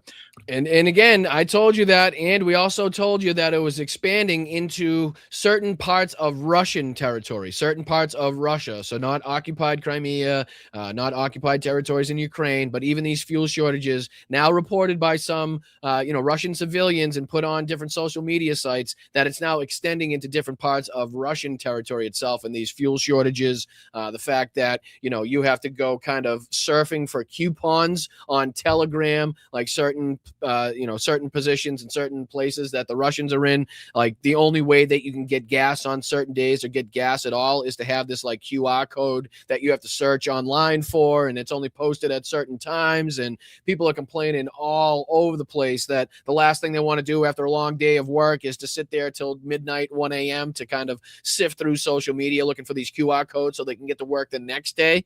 But again, that seems to be expanding this the fuel shortage and the fuel crisis is well beyond Crimea, occupied territories, now into Russia itself. I was just reading that there are problems between St. Petersburg and Moscow and limits on gasoline there. This is going to have an impact on them. When we get to the very end, you'll see why this is so important. Okay. Putin pulled nearly all of Russia's key air defense to Moscow, right? Remember that? This morning, drones set the capital's largest oil refinery on fire anyway, and it's only 15 kilometers from the Kremlin. Like, wow, 15 kilometers from the Kremlin. I mean, again, that just goes to show you what kind of an issue this is for Putin. I mean, when he can look out his fucking window in the Kremlin and see the fire burning in the Moscow oil refinery, I think that kind of gives not only Putin but the Muscovites themselves a little bit of a feeling of the war coming to them. Right. You know what I mean? And obviously that's a good thing anytime that they can feel that. See this through the window, 500 kilometers from Ukraine. Now, again, all this air defense, all several hundred positions of Moscow's Panzer air defense this morning and it has these images overlaid of Morgan Freeman just caught napping. He's sleeping, right? They're sleeping while this is burning. Okay. And all this is around it. Okay. And again, those pinpointed on the maps. I know he's joking around about, the fact that they were sleeping, but look at all the different pinpointed air defense systems that are supposed to be in and around Moscow. You can see the S-400, S-400, S-400, PP, PP, PP, S-400, S-300. Like these are all the air defense systems that were bypassed, that were, the Ukrainians managed to get through and strike their specific target, their intended target. While this is burning. Okay. And all this is around it. Okay. Moscow mayor says last night's attack on Moscow is one of the largest this year. Preliminary analysis again indicates that the blaze broke out at the the ELOU AVT6 primary oil refining unit. I don't know a lot about this, but these kind of things are like the heart of the oil refineries. And if you strike that, very bad things happen. Okay, fuel shortages reach Moscow and St. Petersburg as Ukraine strikes squeeze Russia. At this time, says Zelensky, Moscow region felt the reach of Ukraine's long-range capabilities. An oil refinery was hit at a distance of 500 kilometers. I thank the warriors of the Security Service of Ukraine, the Unmanned Systems Forces, the Special Operations Forces, Defense Intelligence of Ukraine, Missile Forces for their effective work.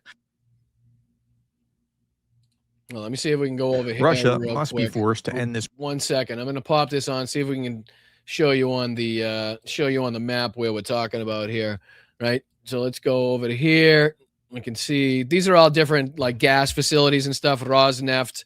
You can see the OAO Rosneft gas, the Kursk refinery, Rosneft, JSC, Serazon refinery. But here's the Moscow oil refinery. If we just zoom in a little bit here, you can see what a substantial place the thing is. Now, I don't know the exact place of the facility where they struck, but I mean, you can see the proximity to the city center and how, not far away from everything that this is. So one would assume that there would be substantial air defenses in place, being again less than 15 kilometers from Moscow, from the Kremlin, rather, and then obviously being such a substantial portion of the oil and the gas that gets put out to the residents in the area, you would think that would be heavily protected, and I'm sure it is. But again, the Ukrainians just having the unique ability to get through all of the Russian air defenses and hitting, let's say, like I said, here's you can see the railways leading up into it. Can you see the damage? Not sure if you can see some of the damage there, but this is where it took place. So just wanted to make sure we could throw that on the screen, show you guys. Here's the, greater Moscow. Let's see if we can go show you where the Kremlin is in comparison. 1 second. Kremlin. Yeah, Kremlin I typed. Where are you? There you go. So here's the Kremlin right there. So again, not very far at all. Not very far away when you actually zoom out. Kremlin being where that is, and then the oil refinery being up in this area right here. So again, Putin probably looking out the window of the Kremlin, watching this shit take place. But obviously a good sign to see, like we consistently say, that the war is being brought to the front doorstep of the Russians. And again, not just the Ukrainian civilians that are now feeling this and actually feeling that they're going through a war. And to consistently see the Ukrainians be able to get through the Russian air defenses is obviously a good sign as well. The fact that they can't stop these drones and missiles from getting to their intended targets is not a good look for Vladimir Putin, and definitely not a good look for greater Moscow, St. Pete, and all of these other bigger, well-known areas that, are supposed to have substantial air defenses in place that don't seem to be having quite the effect that they are telling their citizens that they're supposed to have. But I appreciate you guys for sticking with me as always. My name is Brian. This is the Blunt Politics Podcast. Unfortunately, we're run out of time today, but another great show. Unfortunately, I'm a little bit biased when I say it's a great show, so I rely, rely on you guys telling me if I did a good or a bad job. Let me know where I can improve. Let me know where we can consistently keep doing things that you enjoy. If there's things that you want us to touch base on and cover that we're not, or if there's things that you want us to consistently talk about that we are, let us know in the chat, post it in the comments after this is live. I appreciate you guys so much for taking the time out of your day. Those that sent a Venmo in, what do you say we get to thanking you guys? Anybody that was nice enough to send a buck or two out of their couch cushion, send it over to the Venmo, buy me a Gatorade, buy me a Powerade. I don't drink coffee, but, it all goes to the same place anyway. So I want to say thank you so much to Bry Guy. Thank you, BH. Slava Ukraine. Let's start this off right. Trump got scorched, as did the country.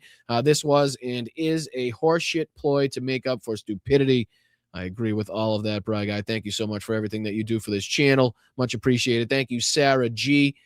She sent in a couple bucks for being awesome. No, thank you so much. You guys are awesome. Anybody that contributes to independent media like you guys do deserves the respect and admiration of everybody. So thank you over the last couple of days, Yakov. Thank you, Tom and Victoria, for everything that you continue to do. Thank you, Raja and Karen. Thank you, Allison. Thank you, Brian, again. Thank you, Nina C. And then, like I said, over the last couple of days, Jenny, Faye, and Eric, thank you so much. Thank you so much to Beth. And then thank you so much to Jenny, Faye, and I don't know. I'm getting everybody's names mixed up at this point. But thank you so much to Jenny, Faye. Thank you to Dave. Thank you to Nancy. Thank you to MR. Thank you to Beth. Much appreciated. To everybody that, again, utilizes this Venmo right up here in the corner. All you got to do is take a picture of it with your cell phone. It takes you right to the Venmo. Again, all we ask for is $1 or $2. Anything above and beyond that is totally 100% up to you guys and your financial capabilities. But $1 from everybody in the chat every day would go a long way at boosting this community and helping us do some great things with this platform, which is what we're trying to utilize this platform to do. So thank you guys for contributing. What do you say we jump over here to the YouTube side of things and thank everybody that was nice enough to contribute over here. Thank you so much, Rachel. First and foremost today, could BB push the big red button? He is unstable. Well, that's what I mean. Like, you know, what could happen from now until Friday is kind of like endless, as far as like, you know, rhetoric that could put, you know, a stop to this peace deal, you know, Benjamin Netanyahu in Israel enacting or striking inside of Lebanon that would ruin this peace deal. So many things that could happen. Donald Trump posted on Truth Social something crazy that would go to ruin this. So anything's possible. Definitely looking at whether or not BB is going to allow this to happen, something that nobody thinks that, you know, is possible, anything that he wants to see happen. And obviously the pressure that he's getting from people on his own side of, you know, not following through, not coming through with all of the promises, definitely not eliminating the threat from Iran that is, you know, apparently posed to Israel. Whatever they foresee as a problem hasn't been eliminated. You know what I mean? So again, Israel took a pounding. They spent a ton of money doing this and they got nothing from it, much like the United States. So definitely a possibility that BB decides to push that big red button and put an end to all of these talks. So we're going to have to, you know, continue keeping our eye on that. And, you know, only when it happens will we know. But otherwise, we'll continue to keep our eye on all of the updates and movements and changes and anything that's being reported. So thank you so much, Rachel, for everything that you do, not just here in the chat, but setting up conversations with different people, everything that you're involved in, you know, local politics and helping different people. It's really appreciated and recognized. So we really do appreciate you, Rachel. Hope you're having a great day. Thank you, Patrick, for being here for 26 months. Let's go, brother. That's fucking amazing. Can't thank you enough, man. Keep it up, Brian. You're the best. You have my continued support. None of it financial, and I appreciate that, Patrick. Really and truly, I do. You know, it's cool to see people not only showing up and being new in the community, but sticking around for a long time. It just means that we're doing something right here. So, Patrick, all the OGs here, very much appreciate you guys. And right back at you, man. I think you're the best. I think all you guys here in the chat are the best for keeping these channels going. So thank you, brother. Hope you have a great day as well. Thank you, Jordan. We appreciate the relationship we've had with Iran over a short period of time. So Trump's comments, which makes absolutely no sense compared to all of the statements and rhetoric he's made to the you know, about the Iranians previously in his Truth Social posts and in different interviews and statements in front of cameras. But the fact that he says we appreciate the relationship, that we just had to bomb the shit out of them. We appreciate the relationship with the Iranians that just, you know, shot down an Apache helicopter that again were responsible for the deaths of 13 servicemen and women. God knows how many that were ultimately wounded in this affair. But yeah, Donald Trump appreciates the relationship that he's had with them. That he doesn't know who the relationship is with, doesn't know who he's negotiating with, doesn't know who's actually in charge, as he consistently says, but he somehow definitely loves the relationship. It's all ridiculous, Jordan. It is. You know that. But I appreciate the comment. I appreciate the contribution, my friend. I hope you're having a wonderful day as well. Thank you again for another 5. That chair is the same color as the reflecting pool. What, the green chair? Ugh, good Lord. Again, looks like a fucking baby's diaper. The reflecting pool there. But thank you so much, Jordan. And then again, are you in here? Another one? Oh, thank you so much, dude. Appreciate you. And then thank you so much to Iconic Forever for being a member for 9 months. Slava Ukraini, glory to the defenders.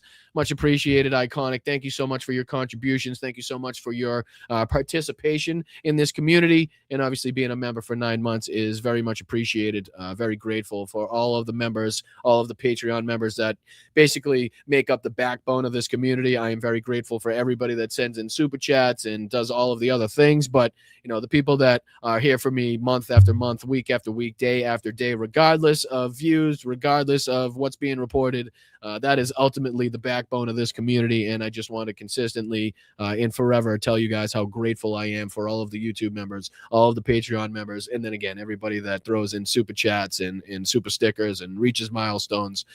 I feel very blessed to be able to do this. Again, hopefully at some point it will be, you know, become a financially viable thing to be doing, and not just fulfilling, you know, internally, but also become, you know, profitable and kind of, what's the word that I'm looking for? I don't know.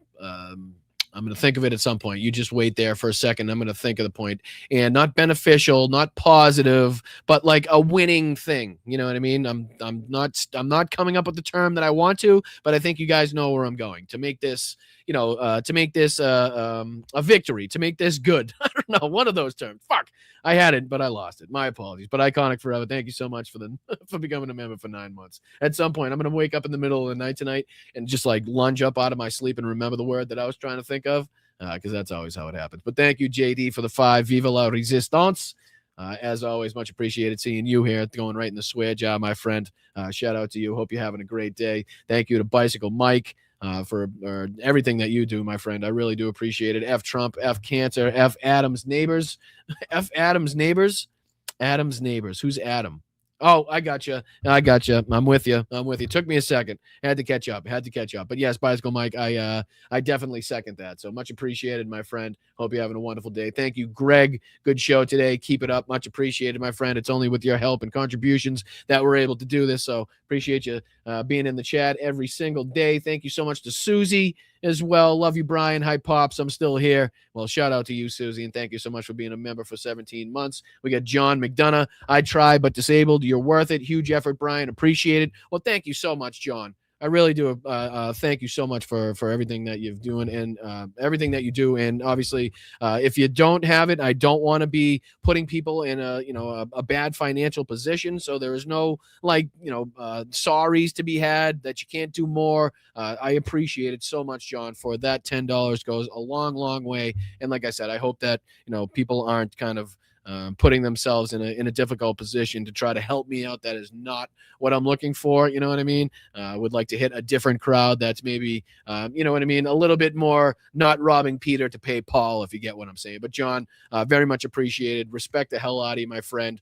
Thank you so much for everything that you do. Hopefully you're getting the care and the attention that you need as a disabled person yourself. So thank you so much for being here. Very much appreciated, John. Thank you for the 10. And again, no sorries whatsoever. There's no minimum requirements here whatsoever. You've gone above and beyond just with that effort right there for helping out the community. So thank you. Very much appreciated. Hope you have a wonderful day, John. Thank you for being here. And then what about Bicycle Mike says, what about ninth inning lobsters or third period lobsters? Well, I guess I should probably leave that up to you guys, right? I feel like a nickname is always best when it's like organic, when you guys decide upon it yourselves and not something that I'm trying to bestow upon you guys.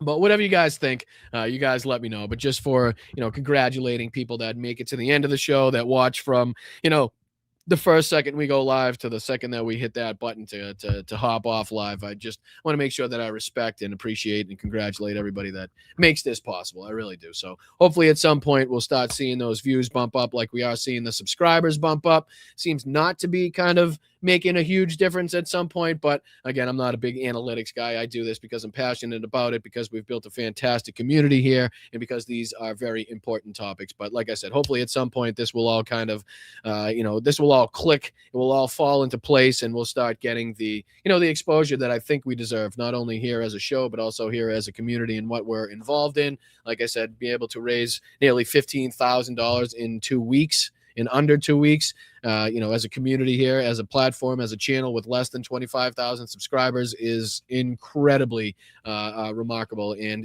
again, we love to punch above our weight class, and we're going to continue to do so. So love you guys. Appreciate you guys. Respect the shit out of you guys, as always. Thank you so much to the mods.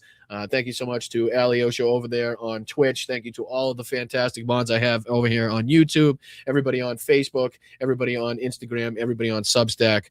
Thank you, guys. Make sure you share the show out. Make sure you're subscribing or following or hitting that thumbs up, whatever that respective platform makes you do. And I will see you guys tomorrow for the doubleheader. We got 2 shows tomorrow. Every Wednesday, 2 podcasts for you guys. We got a 1 o'clock show here on the East Coast, so that's 10 a.m. on the West Coast, somewhere in between, depending on where you live. And then tomorrow night, we got another 2-hour episode of the Blunt Politics podcast at 8:30 p.m. to cover anything that we missed during the day. And again, just kind of a more laid back episode, shooting the shit on Wednesday night. So thank you guys so much for everything that you've done to support this channel. Thank you to all of the people sending over a Venmo up in the corner. Again, at any point, you can watch this show back, utilize that Venmo, send in a buck or two. That's all we ask for. No sponsors, no financial backers. We don't talk to any corporations to sell you guys anything like that. Basically, we do this from the ground up, built off of, the support and generosity of our community. So thank you, guys. We're trying to do it the right way, trying to speak about the important issues of the day. And it's only with your help that we're going to continue to be able to do that and keep the lights on, and hopefully at some point be able to afford some things of my own. Would be fantastic. So I love you guys. Appreciate you guys. I'll see you twice tomorrow for the doubleheader. Make sure you hit that like button on the way out. My name's Brian. This is the Blunt Politics Podcast. Thank you guys so much. See you tomorrow.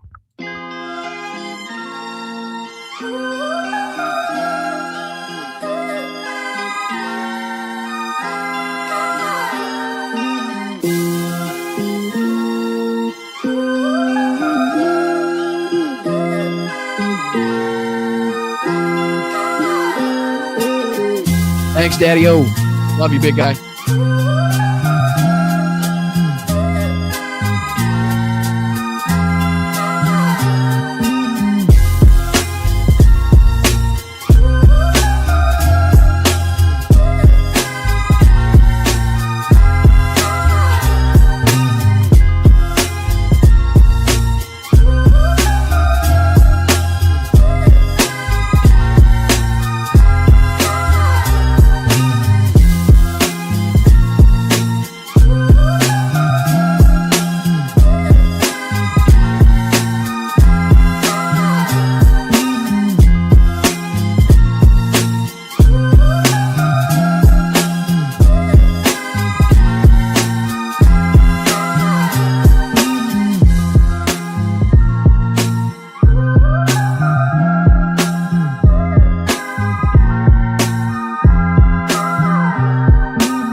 Вітаю, Бостон Брайан. Мій позивний танцор. Я представник 72-ї бригади. Дякую тобі і твоїм підписникам за цей донат, за цю чудову машину, яка буде нас возити усіх на позиції, захищати Україну і наближати перемогу. Разом усі до перемоги. Дякую.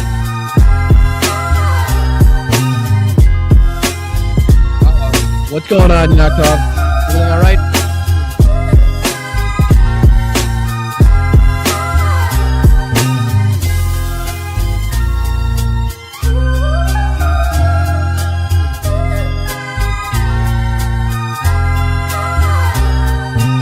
Inviting Americans from all across the country to come. Here's a thought. Grow a sack, fill it with some balls. The kidney has a very special place in the heart. It's an incredible thing. Out to officially name the undisputed. When did this come out? For minors, do we love minors? I love minors. Nothing bad can happen. It can only good happen. God bless the United States. Taking it back to Nevada where he's wanted for banging horses. You appreciate those camels? I haven't seen camels like that in a long time. Eating the dogs, the people that came in, they're eating the cats, they're eating the pets of the people that live there. Вітаю, Бостон Брайан. Мій позивний танцор. Я представник 72-ї бригади.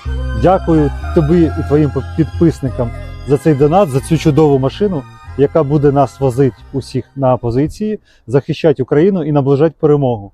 Разом усі до перемоги. Дякую.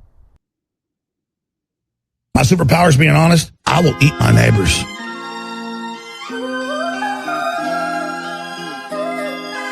White people are a mortal danger to you and your loved ones. Get off my plane. Man, I ain't falling for no banana in my tailpipe. You'll have a group of Venezuelan killers, street gangs, occupying the town with MK-47s. I know that guy. White people are a mortal danger to you and your loved ones. You referred to my hands. If they're small, something else must be small. Hey, you got a little chubby going there. I mean, they've been conserved since the time of lobsters, right? There weren't trees around when lobsters first manifested themselves on the planet. For the rest of my life, I have the curse that I have little hands. Little hands. Oh, go fuck yourself. Call them dumps, big massive dumps.